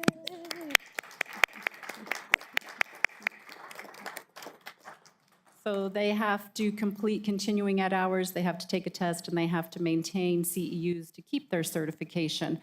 And through the investment that the county makes, they're able to do that. So thank you all very much. And they, along with other folks in our department, support all of the work there. Many of you know them, but we do have a handful of our promotoras that are designated full-time at each center. So I'm going to ask you all to stand up again when I call your name, just because I think if you see their face, you will recognize. So Sandra is in Vado, and Sandra has been with HHS before HHS was a department, so thank you, Sandra. We have Loretta from Radium Springs. Thank you, Loretta. She's a great advocate for her community. We have Terry, who works both in the community of Oregon and Rincon. Terry, thank you. We have Natalie here from Chaparral, out there kind of by herself in Chaparral. And with her in Chaparral is Carmen, who is our child care provider. Thank you. We have Alma and Doña. Thank you, Alma. And with Alma and Doña, we also have Velia. I think Velia and Carmen actually go to all the community centers as child care providers. And then we have Inez, but she had to leave an emergency. So those are the staff members that are full-time at each of those community centers. We have a couple others that rotate. And I just want to real quickly also ask Claudia Modis to stand up and not yell at me for making her stand up. I'm sorry.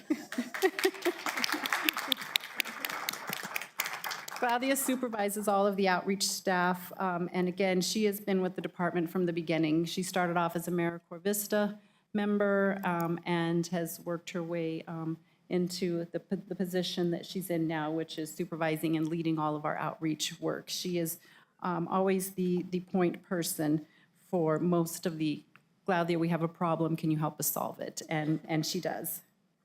In addition to our staff, again, we also have contractors, and they're required to deliver services at the Community Resource Center. So they work closely with all of those contractors. And a network of close to 100 other promotoras in the community, so they can connect with service providers and other promotoras in the county to get information out or to seek resources. It's difficult to describe to you everything that happens at the community resource centers. Right now, we collect number of activities, number of encounters. But when we ask people what is the real meaning of the community center, some of the words that they talked about, none of them said, you know, you have lots of great calendar activities there, and you have all of these different encounters. Some of the words that they used, obviously community health worker, but they talked about the community centers being a safe place for them, a place where they learn, a place that's good for their mental health and wellness, job training, a place they can get referrals, a resource hub. And these are the types of things that are harder to measure and come and share with you in an annual report. But this is what is kind of happening underneath the surface and at the community centers that is just as important, and I need to find a better way of reflecting this to you all versus just the number of. But since that's what is easily collected, I do have a couple tables for you. So in fiscal year 2024, we had over 30,000 encounters. They're duplicate encounters, so this is just the number of times someone walks through the doors for services. And we divide them by youth and adult just to get an idea of who is coming to the community centers. So you can see there the community centers listed and then the number of young people and adults. This, for that fiscal year, we had both Colquitt and Dolores Wright in Chaparral because for a short time, Dolores Wright was closed for remodeling. So Natalie worked in both of those communities. But you see the overwhelming majority of the people are adults, obviously because children are in school most of the time, but we do also want to focus on increasing the number of young people encounters at the community center. And those encounters are supported by almost 3,000 activities at the community center for the year. This diagram shows over time, the past 3 fiscal years where we are with total encounters. Prior to COVID, we were averaging about 40,000 encounters a year. So we're still trying to bounce back from the impact that the COVID pandemic had. But I think fiscal year 24 really showed that we are bouncing back and our numbers are getting closer to that 40,000. So I'm going to move in and talk a little bit about the types of activities. These are directly correlated with what you saw in the health factors on the health rankings model. So when we look at all of those close to 3,000 activities, about 1,800 were related to social and economic factors. We know that that's one of the most impactful things on our quality and quantity of life, so it makes sense that that is where we have a bulk of our activities. We also have just under 800 activities that are related to health behaviors, so my personal behavior, like do I smoke, do I practice safe sex, all of the personal behaviors, which are different than the social and economic factors. And then the other really important health factor is access to healthcare and social services. And again, most of that is provided by the promotoras that are at the community center. It's hard to have an education or a class that is going to help each individual accessing their work, but our community health workers serve as a real-time, in-person resource and referral guide for the folks in the community. Some of the examples of the social and economic factor, the types of activities, we do focus on children and the attachment that they have with their caregiver. So we can focus on healthy social emotional development, and if not, how do we connect people to services early on in their childhood. We coordinate a lot of support groups and social groups. These are a variety of activities. Some of them can be specific about like AA meetings, and some of them are a quilting club. So it's a way to connect socially for some type of recreation activity or a specific health topic.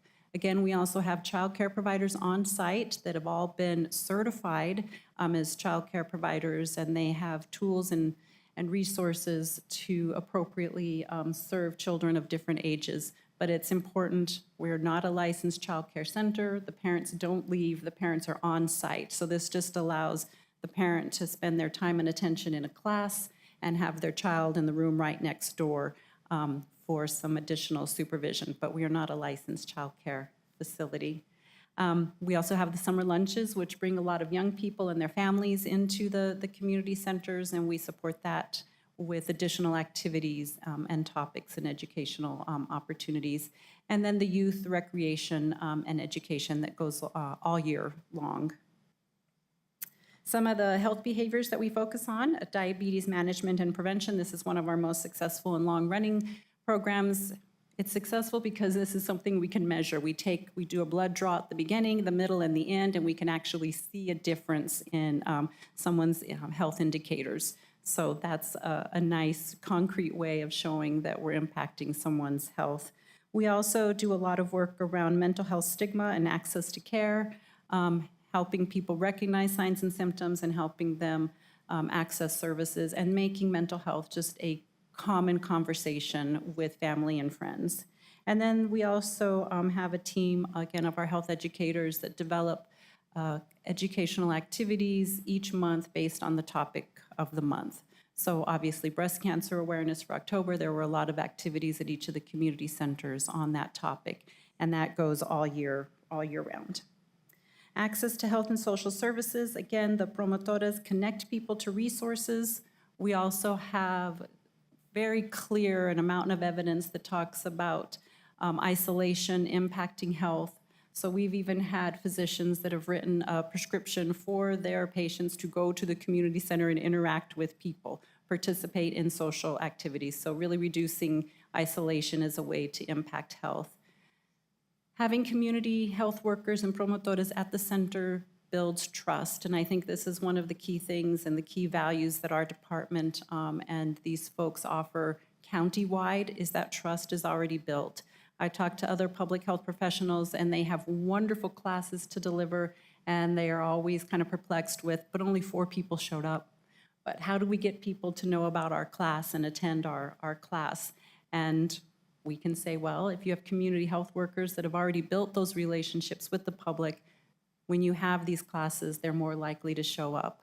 Commissioner Sanchez, I know that when you have community meetings in Radium Springs, Loretta is there. She has already recruited. People know, hey, Loretta and I have a relationship. I'm going to show up for this event because she said I should be here and talk to my commissioner.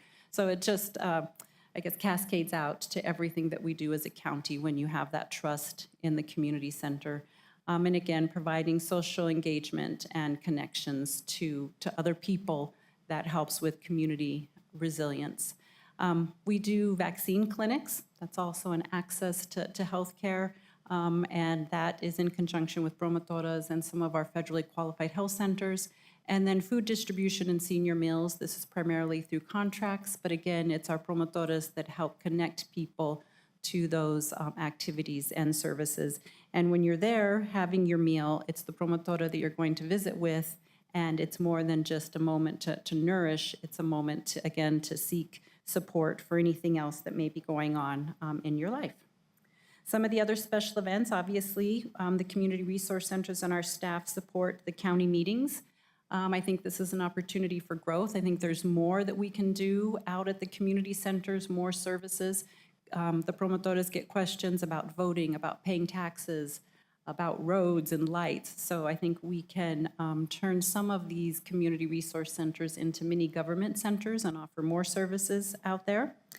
We have resource fairs, again, more than just a health fair, but a resource fair where we bring services out into the community centers so people don't have to always drive into the city or over to their clinic to receive services. Winter celebrations is an example of a special event that's been going on for many years. It's a way for us to get gifts for young children out at the community center. Again, it's an end-of-year celebration for everyone to come together and celebrate with each other, and those are always very well-attended activities. And the community centers also serve as warming and cooling centers.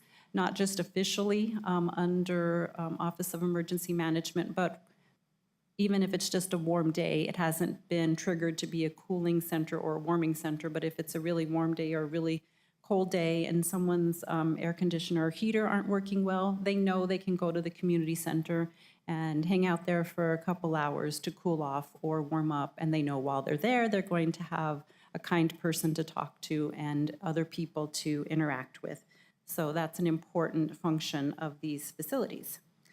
Some added value, again, we have a lot of volunteers. AmeriCorps Vista was a great example, but even since that program is we're no longer a site for that, we do have volunteers that work at the community center, and they're able to have some job skills training. We do work with some of the state programs where people need to volunteer or get some experience that will then help them build a resume, and the community centers are a safe place for people to kind of enter into that workforce.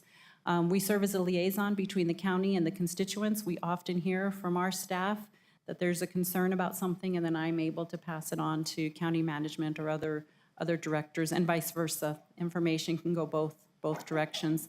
It's a very safe place for people. We know that there has been times when CYFD has used it. There's been times during some domestic violence situations where people have used these as very safe places, and they know that they can go there.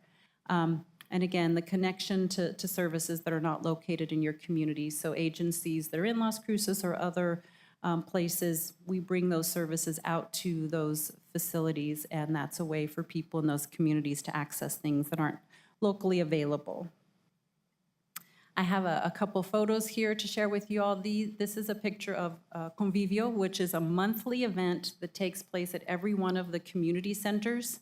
It's a time for our staff to get together with some of the community leaders and ask them, what kind of services and activities do you want to see on the calendar next month?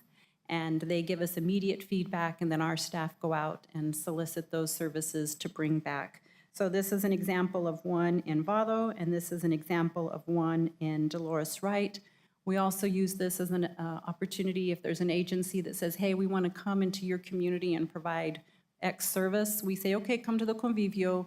Let's see if you're invited. Share with them what you'd like to provide, and if the community feels that at this moment this has value, then we will set up the class. So the Convivios have been going on from the beginning, and they're very important for our planning and community connection process. This is an example of a training, Breathe Easy. So again, as a response to COVID, we were teaching people and giving them some tools to help them with indoor air quality in their homes, which is a great mitigator for the spread of COVID and other viruses. So here's an example of a class where people left with the fan that they made that also provides filtration for their home. This is an example of a health resource fair. Again, multiple agencies coming to the community center to connect with families, children, people of all ages. This is our Nuestra Vida class. Again, this is usually 10 to 12 people in different communities that participate in classes 9 months out of the year, once a week for 9 months. They learn the education, they practice what they learn, and they share it with other folks. And we've been recognized for this program because there's been such an impact in health indicators like blood sugar, blood pressure, weight, and other things that are really important for our health outcomes. So this is a couple photos of some graduating classes. This is a photo of the winter celebration. Santa, AKA Commissioner Reynolds, has made an appearance at most of these over the years. Again, it's just a fun activity for family and community to come together and for our staff to celebrate the end of the year with people in the community. More winter celebrations. Everyone loves the photos with Santa. Here's an example of some of the youth activities that accompanied our summer lunches this year. A lot of arts and crafts and fun things for kiddos to do while they are at the community center receiving their meal.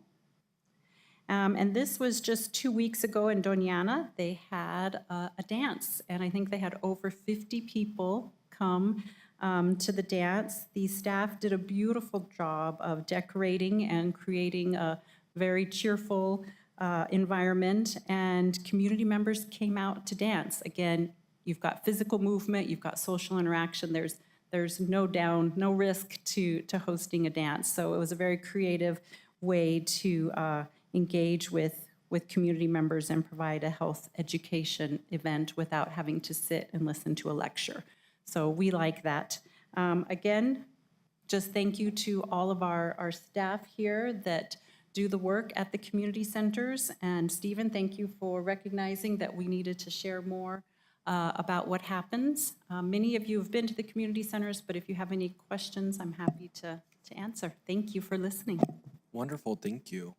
Commissioners, any comments or questions? Yeah, Commissioner Sanchez. Thank you, Mr. Chairman. And just more of the comments, and I just want to say, Jamie, and to all of those that work at the community centers, the promotoras, thank you so much for what you do. I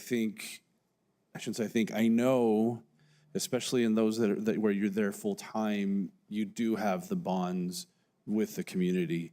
This is the comments that I see when I do go out for my constituent meetings, is that these are their community centers. That is their place to come, to socialize, to eat, whatever it may be, but you are that first line of connection with the community. And I know, Jamie, you brought it up where some of those issues are the times that they can be communicated up through the chain so that we can address them. But you are that face of Doña County to the public, and you give, many times you give those people a place to be. So thank you so much for everything that you do. I know it's been a couple of years, but I know especially during COVID, when not everything else was open, you all were still in some of those facilities and being there to connect with people. So thank you for everything you've done for our communities. Wonderful. Any other comments or questions from the board? Just one comment. Yes, Commissioner. I'd like to get my schedule locked in December as quickly as possible, so that so I can make plans for my celebration that month as well. So whenever you guys get it scheduled, let me know. So you're having a no-shave November, Commissioner Reynolds? It's actually a no-shave October, November, and December. So I give it time to grow. This time I added an extra 3 weeks to a month to it, so it should be good and full by the time December comes. Thank you. Wonderful. Well, thank you so much, Jamie, and thank you to your Thank you, and we will get the invitations for the winter celebrations out, and you all are invited to any of the convivios. They're the first week of the month at different centers, so if you're interested in attending, please let me know as well. Thank you. Perfect, thank you. Thank you all. You can go to lunch now.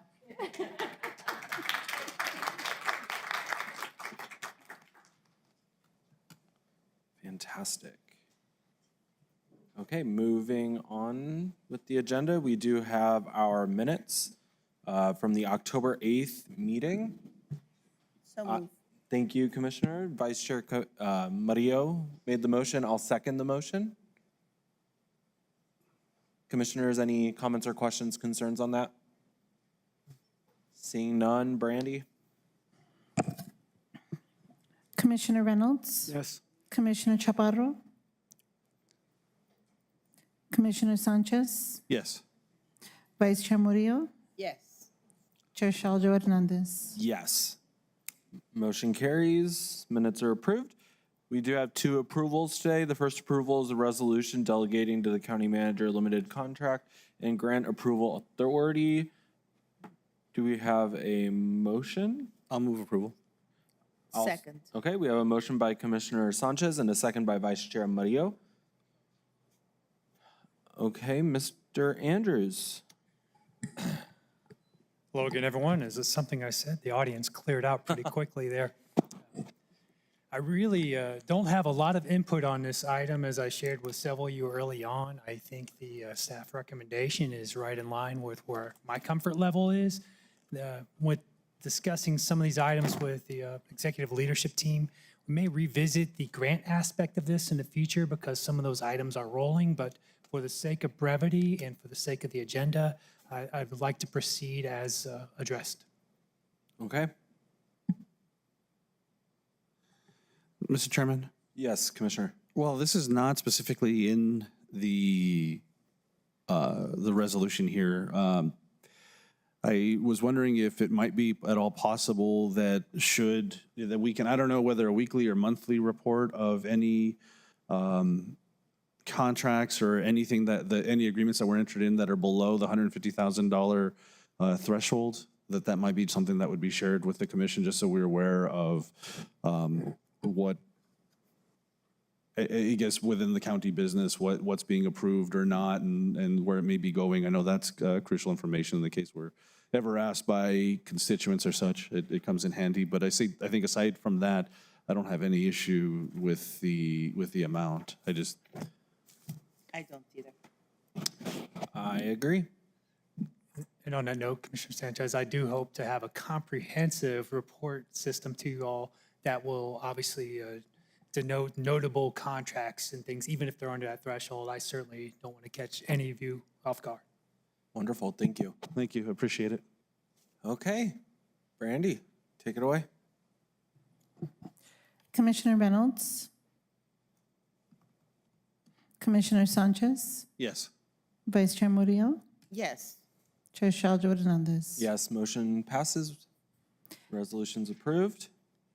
I see Commissioner Reynolds coming back. He's giving me a thumbs up. I'm going to take that as a yes. Yes. That does have a resolution number. The number is 2024-134. Wonderful. Thank you, Brandy. Okay, next up on our approvals, we have item number 20, which is to approve to enter into a sole source contract with New Point Healthcare Advisors for consultation on the Memorial Medical Center lease agreement up to the amount of $231,000. Can we make a motion? Do we have a motion? So moved. Okay, Second. we have a motion by Vice Chair Murillo and a second by Commissioner Reynolds. Welcome, Mr. Gooden. Good afternoon. Good afternoon. Ms. Michael is here with me as well on this one. This is to approve a sole source contract with an entity known as New Point Healthcare Advisors. What we are asking for them to do, if this is approved, is to go through the lease agreement, the asset purchase agreement, and the rest of those 5 binders that are about 4 inches thick each that I have in my office, and analyze what is required under the lease agreement with LifePoint related to the operations of Memorial Medical Center, and to determine are they in compliance? Are there areas where they need to come into compliance? Are there areas that, keeping in mind this lease was first done in 2004, and this was a 40-year lease, so we have 20 years left on this lease. And there's a lot of things that have changed in the healthcare world since 2004. And there are provisions within the lease that may be affected by these changes. And that's why we want this New Point to be able to look at what are some of the best practices now, where are some of the legal issues that may have arisen or may be new that since over the last 20 years. For example, there is a provision within the asset purchase agreement that says that they will provide a certain level of care provided there's not a significant change in funding and funding sources. Well, since 2004, we've had the Affordable Care Act or Obamacare. There have been significant changes within the New Mexico Medicaid programs, some of that arising from Obamacare or the Affordable Care Act. And so there's just a lot of things that we need to look at and see, where were they then? Where are they now? Where can they be now based upon funding? Where do we want them to be? I've had several discussions with attorneys from the city, from LifePoint, and trying to figure out, and I think we all look at it and say there may be areas that we need to amend, that we need to come back and look at what can we do to provide better services to the citizens of Doña County when it comes to their medical care. And one thing we all agree to is things have changed over the 20 years. I spoke to an attorney the other day, and he indicated he had talked to some regulatory people in the healthcare world at various levels, the regulatory agencies in the state, federal levels, and they said there's only one thing I can tell you since about the differences between 2004 and 2024. It has all changed. And so that's what we're asking for New Point to do, is to come in and review our contract, our lease with LifePoint, review what was required as far as medical services, levels of services, and see where we can go to improve, to make things better for the residents. And now you may ask the question of why New Point Healthcare? Because New Point Healthcare, and an individual, one of the principals there named Joe Lupitka, I think his name is called, is one of the only people that was involved in the original lease negotiations that is still around, that knows what happened. And there people are around. I mean, there some of the city councilors at the time are here, some of the county commissioners maybe on their vacation, their retirement plan, whatever, but the one that was really involved in it the most was Mr. Lupica, and he'd be able to bring with some of the analysis that he will do, also some of the background that took place at that particular time. And he told a couple of stories. Jamie and I met with him, and he told a couple of stories of things that happened during the negotiation process initially, and why there are certain provisions that are in the lease, because there were certain individuals in the community, certain of the city council at the time, certain of the county commissioners who were very adamant about certain provisions and that certain programs be continued. And he has that background. So that's what we're asking for. We have attached here the scope of work that he proposed with the sole source contract. And there's a lot there. Don't want to go over each item of that, but we believe this would be an appropriate method to be able to review the lease, review MMC's performance of the lease, and see where do we go from here to make sure that we're having the appropriate medical care for the citizens in Doña County, and particularly, I'm talking medical care generally, but also more specifically the medical care for the indigent and for those who are not able to afford other medical care. With that, I have here available for questions, and more specifics of it, Ms. Michael may be able to address as well. Mr. Chairman? Yes, Commissioner Sanchez. Mr. Gooden, just, I guess, why would we want, while I get understanding the background, I think what's in paper is pretty clear. So I think, would we not want to have some outside perspective on the existing agreement versus somebody that maybe authored the original agreement and may have some potential bias in how it's viewed? And really quick, same thing to piggyback off of that, and just to give an example. And I do believe that this review needs to happen as well. But for an example, like the capital improvements, is this the same group of individuals that said it was okay to put between 4 and 5% capital investment into the hospital? That's a great example of one of the weird things that are in this lease. And are we really wanting to hire the same people that did this to come back in and try to fix a mess? Just to piggyback on. And Mr. Chair, Commissioner, I think that is a point to look at. We'll say that Mr. Lupica was not the person that wrote the lease. He was involved in some of the negotiations, helped to bring the city and the county together. From what I understand, at the time that this lease was done, there was little agreement on anything initially between the city and the county. City and county owned a hospital. That was about the only thing they could agree on, was that they owned a hospital and it wasn't being operated in an efficient manner that was beneficial to the city, the county, and the residents. That is about the only thing anybody could agree on. And so Mr. Lupica was part of that process in bringing those together. An attorney named Matt Holt was brought into that process as well. He's the one that actually drafted the contract. And there's a lot of things in there that were compromises because the city wanted one thing, the county wanted something else. And So there's a lot of compromise in there. You bring up about the capital improvements. You know, there's been a lot of discussion about that over the years. One of the first things that I got involved with when I came to work at the county about 9.5 years ago was dealing with that capital allocation issue and whether it should be more or less. At that time, the LifePoint was offering to release some escrow funds like 2 years early. It was $8 million, $4 million for the county, $4 million for the city. They were willing to release that 2 years early, but they wanted, in order to do that, to reduce that capital contribution that they had, not so there was between 4 and 5 or whatever it says now, but to be like 3. And the city approved it. The county commission did not. And so it took another 2 years for the money to be released, which my opinion was a good thing. We still have that same level that we're looking at. So I don't know that saying Mr. Lupka is the one that created the mess, or his point created, the new point created the mess. I don't believe that to be the case at all.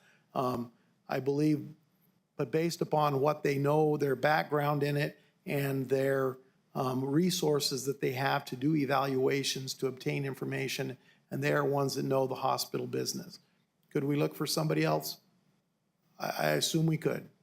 But how long is that going to take? You know, and again, I don't want it to sound like we have to do this. We have to rush it because we want to get it, you know, we want to get it done. But it is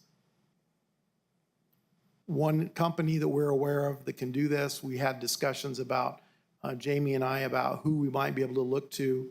And I actually raised the question, is he still around? And she was able to find that he was, and his business still was.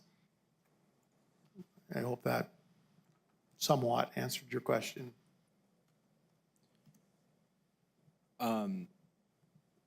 Okay, so that does answer my part of this question. And I know that I had concerns over the price tag. And I know that we did put in there up to. Do we have a price breakdown? Because there's going to be, how many phases is this? I will refer to Jamie on that portion. Okay. Jamie Michael, County's Health and Human Services Department.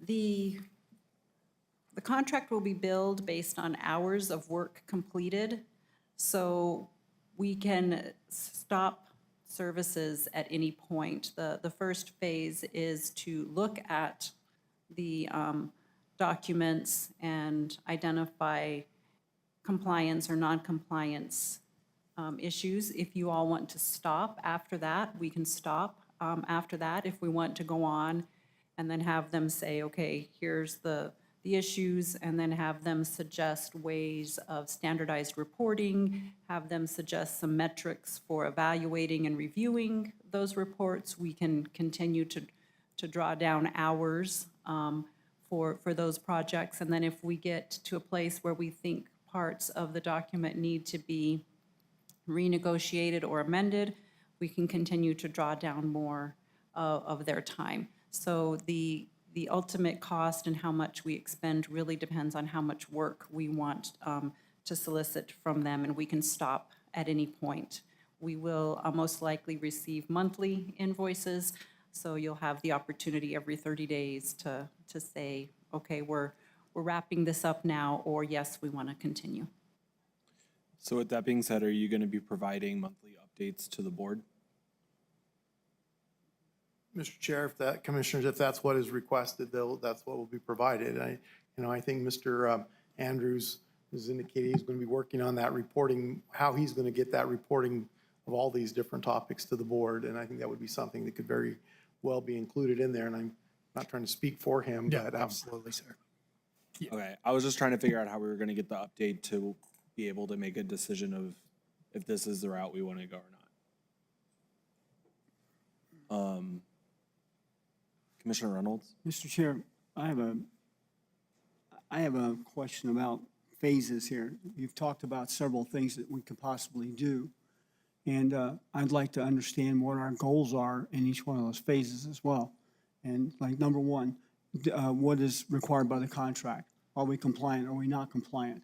what changes we want to make. I think each time we get finished with something like that, I think we should say, the first goal is to actually find out, what's required by the contract. The second one is find out what compliance we have.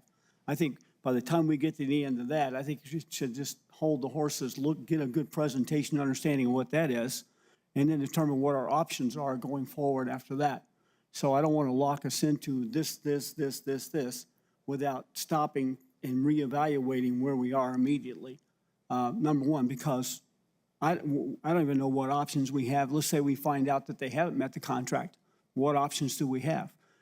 What Chair has mentioned here about the fact that they're supposed to allocate a certain amount of revenue in order to maintain the facilities, which we know they have not. Okay? What options do we have, and do we know any options right now that we could take? I'd like to understand that.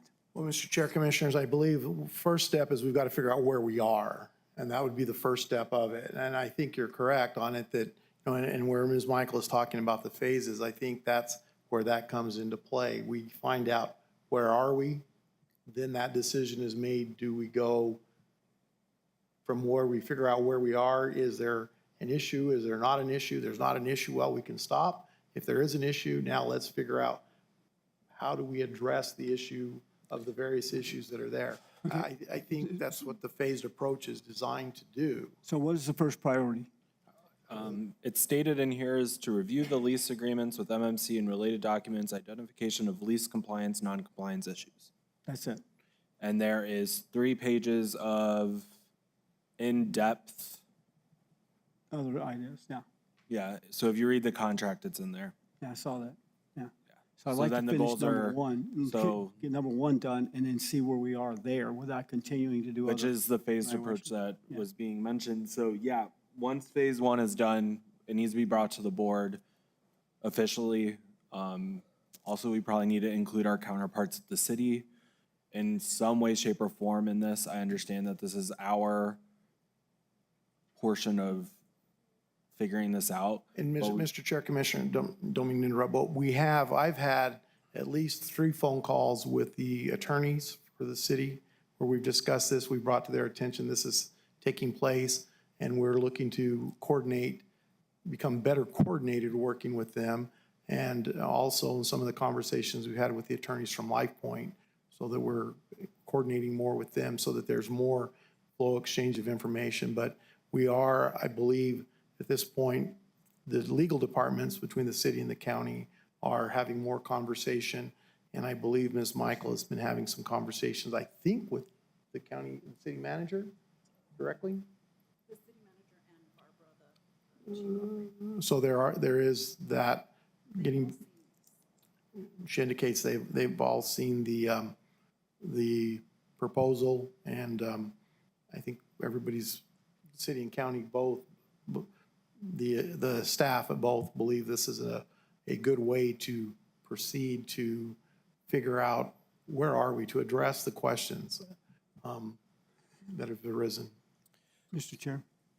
Really quick on that as well, and then Commissioner Reynolds, you can go. So I think a large portion that I'm a little confused with is a lot of this information that they're going to be reviewing needs to be coming from MMC directly, correct? Mr. Chair, Commissioner, that's correct. And so some of that is from the information, I think will be from the information that was requested by the city. Okay. And also, there's some other information there indicated that they're able to access through some publicly available sources. Now, LifePoint being a private equity firm, they don't make the same reporting that they do as if they were a publicly traded corporation or nonprofit corporation. But because they are a medical facility and because there are other things that they must report publicly that they're able to have access to, that they know where to access and where to get it. Okay. And have we had any conversations with MMC about their willingness to go down this path with us? Yes, okay. I don't need any other, that nod works, okay. Commissioner Reynolds. Thank you, Mr. Chair. Mr. Gooden, are the city hiring a different lawyer in order to do the same thing as we're doing? Mr. Chair, Commissioners, no, this is not an attorney. This individual, he has a law degree, but he's not a practicing attorney. He is a healthcare expert. And so he's not an attorney. The city has their in-house counsel, and they also have an attorney that they have retained for some of these issues that had done the demand letter for certain documentation, certain reporting. But they're not looking to the same, hiring somebody doing the same thing here that we're doing. So there's not going to be that duplication. We've not hired somebody to do the same thing that their outside attorney has done up to this point. So that's why we're having the conversation, so there's not the duplication of efforts between the two entities. Now, shouldn't they still be working together, though, in order to make sure that we don't duplicate the effort? Yes, Mr. Chair, Commissioner, that is the intent. And that's what the conversations that are being had between legal departments and with Ms. Michael and the other staff at the city. Mr. Chairman? Commissioner. Thank you. So working with an advisor versus a lawyer, they're just going to advise us. And I guess where's that understanding of case law and how it applies to this case? Because I'm assuming there's going to be discussions with that. Well, Mr. Chair, Commissioners, first thing we need to figure out the facts. You know, any good attorney that's going to analyze your case for you and to make some legal analysis needs to know the facts. And that's what this is doing, is helping us to obtain the facts that we need. And then they do have expertise in, well, they're not practicing attorneys. They understand the healthcare law, and then they can direct us to, if we need more experience in healthcare law, on some avenues that we may be able to explore for attorneys. I will tell you, I don't know healthcare law, and if I tried to handle that for the county, I would make a big mess for us, and we don't want that. So, but I think this is the first step of that process, determining, do we get to the point where we need legal counsel to bring some sort of legal action, or do we get the information, the facts, set that out, and then being able to have the discussion with Memorial Medical Center to see where we proceed from here. Okay, and I think looking through the different sections here, I think that's where I guess I'm a little concerned about the fact that I think, number one, great, it talks about reviewing the lease agreements, but as you go through, it's already advising us on how we achieve and get to an agreement with MMC. I think, as you said, I think we need to understand the very beginning of, are we even meeting the requirements of the contract? I don't need to know right now, at least in my mind, and maybe this goes to Commissioner Reynolds' point of understanding maybe having checkpoints, because I guess right now I'm not at a point yet from a commission standpoint, if we're going to make decisions, of understanding how we get to a happy medium with Memorial Medical Center. I think the priority right now is to understand, are they meeting the requirements of the lease agreements? Then I think internally, then we need to know what they're violating or not. And then if they are in violation, then sure, I think then we can determine a path forward. I don't know that having a contract that already is saying that we're going to pay them to do this, I have some concerns with anticipating this is already the direction we're going to go. So I guess that's my concern with the contract here, is just understanding, we're signing a contract that's looking several steps ahead, which normally I wouldn't mind, but we don't know what steps we're going to take yet. And this is almost feel like this is assuming this is the direction we're going to go. Okay, Mr. Chair, Commissioners, we've come up with, we've talked about the phased approach. We've come up with a proposal. We've come up with items. One of the things that I will tell you that has frustrated me over the last couple of years with this commission is, we bring things to you and you criticize them, but don't give us answers. Don't give us the next step. You tell us this is not what we need. We need more steps. We need more whatever, but you never really come to us with what that is that we need to do, other than the questioning that you give us like this. And so if this is what you want to do, I think then we should sit down with you and go through these different steps and say, where do we want these break points to be? Do we set this contract up so that it is only for phase one? And then when we finish that phase, we come back. Do we have a phase two? So that it's very clear, but we go to them and say, okay, all we want you to do right now is do this portion of it, and then we will decide whether we need to go somewhere else. That is a particularly acceptable way to do it. But I think we need that direction, and I think that direction is hard to get as we sit here in a commission meeting when we're making our proposals, and then you're picking apart the proposals that we have and never really give us that next step, never give us that, where do we cut this short? That's what if we are going to change this, which we can absolutely do because you're the ones that approve the contract, but I think we need more of that direction then. And when do we get it? Where do we get it? So that's where I'm at with some of this as well. I don't disagree with anything you're saying. I don't disagree that maybe we need to shorten down what this scope is. And rather than saying we have 4 phases, we say, explain, they can stop at any point we want. But if you want it limited to phase 1 first and then come back and see where we go with the next step, we can absolutely do it that way as well. Mr. Chairman? Commissioner Sanchez. Mr. Gooden? Yes. Did we ever have conversation about this before among the 5 of us? On this agreement and what we wanted? Well, we were asked, my understanding is there was a request to figure out what's going on with the hospital. Is there an issue there that we need to deal with? And so we've put this together. So if there's something more that you want, we can have those discussions with an individual commissioner or with, and that's one of the difficulties when we have a commission that has to have, we have to do a lot of work in open session. So to limit some of these and to bring them, exactly what wording do we want? How do we want to go? And this has been out there for some time. The packets get out, and I understand it's not a lot of time, but were there any questions made about that prior to the meeting today so we would understand a little more where you were coming from and what some of your issues were?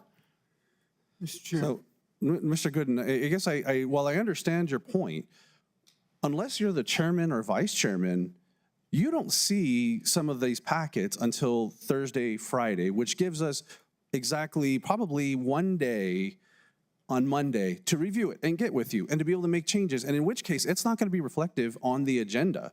So I understand your concern. I'm just bringing up concerns to my fellow commissioners of and that's why I'm asking you questions so that I have a better understanding. So while, like I said, I get your frustration, but understand, like you said, the challenge of trying to make sure we're meeting the requirements of the Open Meetings Act. I can't, talk with Commissioner Reynolds, the chairman, or the vice chairman unless we're in an open session. So while your frustration is noted, I'm going to ask questions and just understand. So that way, if we need to make changes, then we'll give you that direction. But I really don't appreciate where the frustration comes from if you haven't reached out to us directly individually and had the discussion, because if I only have a day or two to review it, I'm not going to be able to do a full analysis of it. So that's where I think we're at here, and we're trying to have that conversation. And so if the commission decides they want to go forward with the contract, that's fine. I just want to make sure we have a good, thorough discussion about this before we're doing it. And we shouldn't be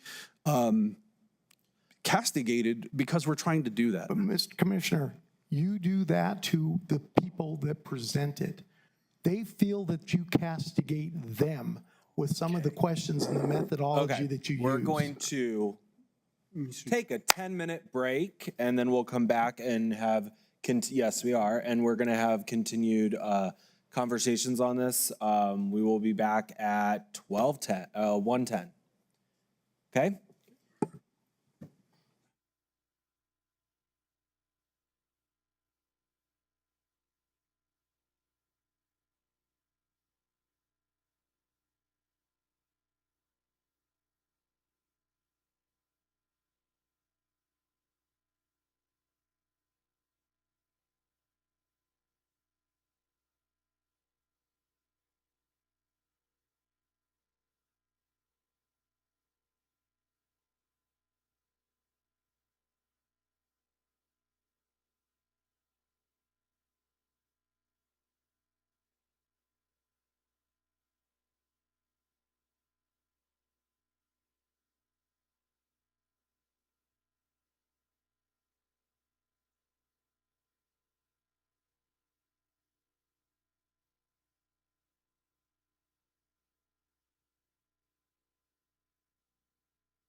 William, we good? Thank you, sir.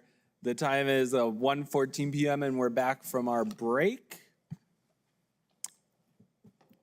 Commissioners, do we want to continue the conversation? Mr. Chair, Yes. I'd like to Commissioner make a Reynolds. motion that we postpone this item to a date certain of the next meeting, which is November the 12th. I'll second the motion. We have a motion and a second to postpone until the November 12th meeting. Any comments, questions, commissioners? Okay, is there any action items between now and that meeting regarding this contract that we need to do?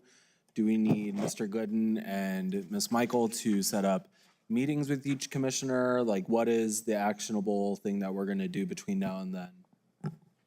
Any suggestions? I have a couple suggestions that I may get with each of you on one-on-one a little later on. I have a couple meetings set up with each of you, and look forward to learning your preferences and making sure we can cut off a lot of this in the future and communicate as clearly as possible, sir. Okay, that sounds like a really good plan to me. Do you have, okay, go ahead.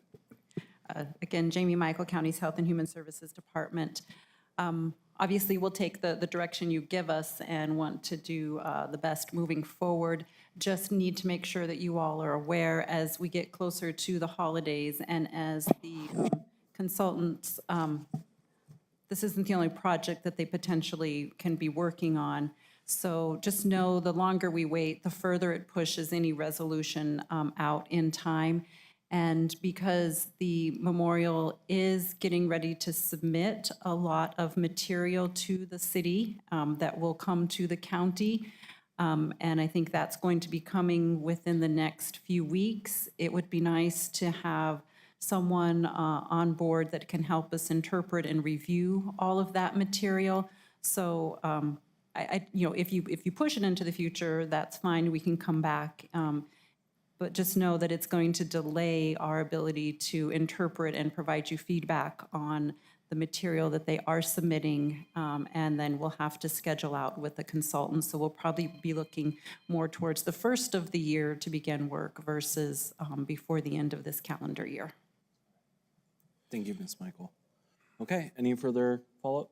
Seeing none, Brandy, if you will roll call the motion for postponement and moving this till the November 12th meeting. Commissioner Reynolds? Yes. Commissioner Sanchez? Yes. Vice Chair Murillo? No. Chair Shaljo Hernandez? Yes, motion carries. And we will hear this on the 12th of November. Thank you, everyone. Thank you. Thank you, Jamie. Okay, moving on, we do have one hearing/ordinance, which is to authorize to publish title and general summary for amendment number 6 to the UDC. Welcome, Ms. Amesworth. Thank you, Mr. Chair. I am Christina Ainsworth, Director of Community Development, and I do have a very brief presentation. This is an authorization to publish title. As you know, we periodically make amendments to the UDC, and this is the next round that we made for this year. So I will just briefly summarize what. Oh, really quick, I'm sorry. Do we have a motion? Mr. Chair, I'd like to make a motion that we actually approve this amendment to the UDC. Okay, we have a motion by Commissioner Reynolds. Do we have a second? Second. We have a second by Vice Chair Medina. Mr. Chair, I just want to clarify, the motion should be to authorize publication. That's true. I would like to withdraw my motion. Diana, will you withdraw your motion, please? I withdraw my motion. Thank you. Mr. Chair, I'd like to make a motion that we actually publish the recommended changes to the UDC. You can second now, Diana. Second. Thank you. Okay, sorry about that. Okay, so just. Thank you for that clarification. Go ahead. Okay, thank you. We, as much as we would love to have them approved today, we have to follow our process. So Touche. just some minor changes in the administration section to make sure that when there are modifications, that they're in conjunction with a plat application. Clarifying in the ordinance that when an application is denied, they cannot reapply for a certain amount of time. For zone changes, making sure that we put a notation on the map when there is conditions approved with a zone change.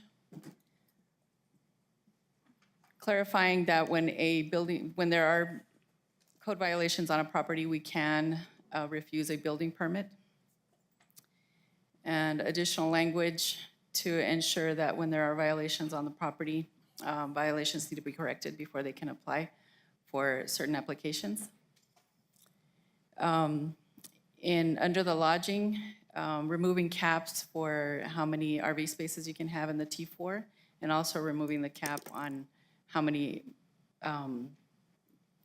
the cap for seating in alcohol and food establishments. Can you go back to that one really quick? Yes. What's a T4 zone?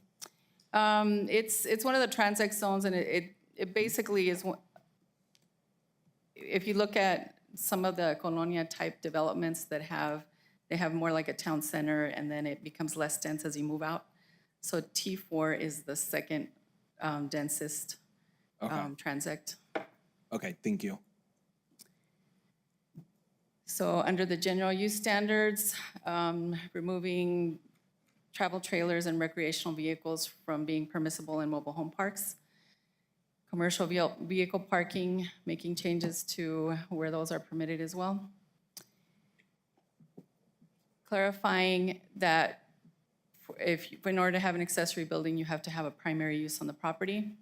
Making some clarifications to outdoor storage and where it's permissible. Making a change for when someone requests a reduction in the access width, that the deciding person be the county engineer and not the zoning administrator. Another clarification, and this would be under. Could you go back one slide? I'm sorry to interrupt you, Ms. Madden. Okay, I saw that you didn't mention the eliminating the approval for something for only 5 years. I think that's critical too. Yes. Is the fact that it was allowed for only 5 years, now it's going to be permanent. Correct. Yeah, So thank you. thank you for pointing that out. So this is just clarifying separation distance between accessory structures. I think this is the same.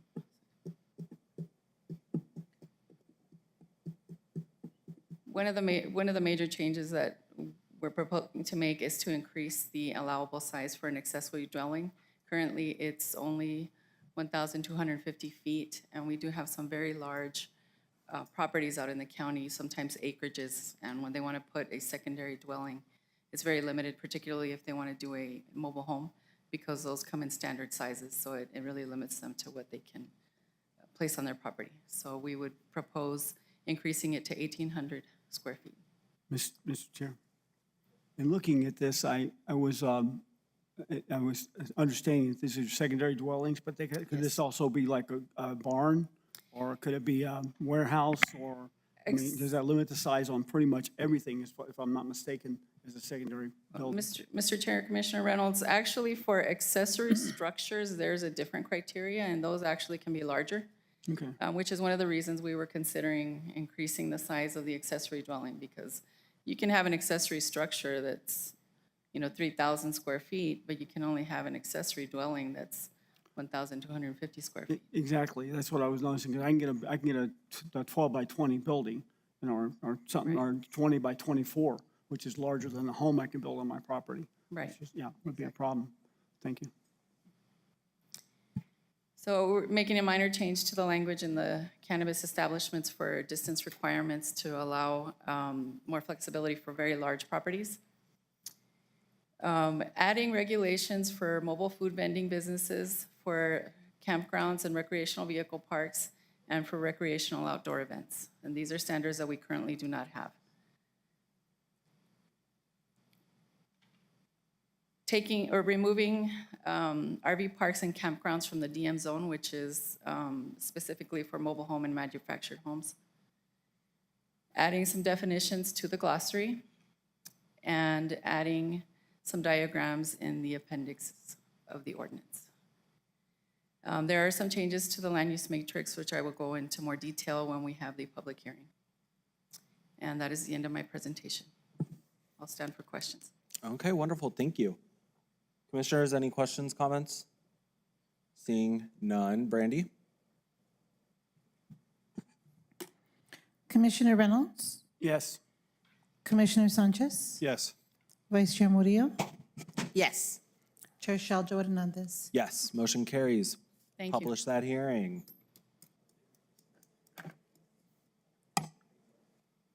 Cool.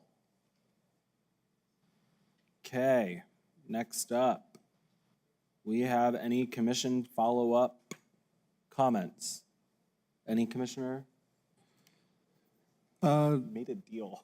Mr. Chairman, and I don't know, I just wanted to bring this up. I know since we have our, and actually it's perfect that Mr. Molina is in here too, because I've been getting an email that from some residents that live out on Neil Rincon on Kit Carson Road. I shared with them the challenges that we have on maintaining that road because it is on EBID right-of-way. EBID has not allowed us, and I'm trying to get some additional details, but I'll try to coordinate with you because I think one of the things that they're trying to indicate is that I don't know if EBID or somebody else is telling them that that we are incorrect, that we should be able to go and maintain the road. But I know that we've been informed from EBID that they have informed us that we cannot, they have not given us permission to do anything, and we have to abide by that, unfortunately. So I may try to reach out with you so we can set up maybe a conversation with a constituent and explain the situation, make sure it's all clarified, because I think if we need to talk with our friends over at EBID, that way that we're all on the same page and they can accurately we're giving the right information. I just want to make sure we're all connected. So thank you, sir. And by the way, and thank you, Renee. I also forgot earlier to give you thank you for coming out to my meeting in Doña and helping provide a lot of the questions, because I know there was a lot of questions on the project to resurface West Wind Road. Wonderful. Any other commission comment? Vice Chair Murillo? Okay. Okay. Well, the time is 1:27. We still have one more item. Oh, yes. Brandy, I'm so sorry. Correspondence. That's okay. I apologize. I have Jose Marquez versus Doña County, Miriam Rivas Hidalgo versus Doña County, Mary Louise Bino versus Doña County, and Sharon Smith versus Doña County. Thank you, Brandy. Okay, the time is 1:27, and we will be adjourned. I don't see no one's saying anything. Okay. The Board of County Commissioners adjourns at 1:27, 1:28. Brandy, it's 1:28.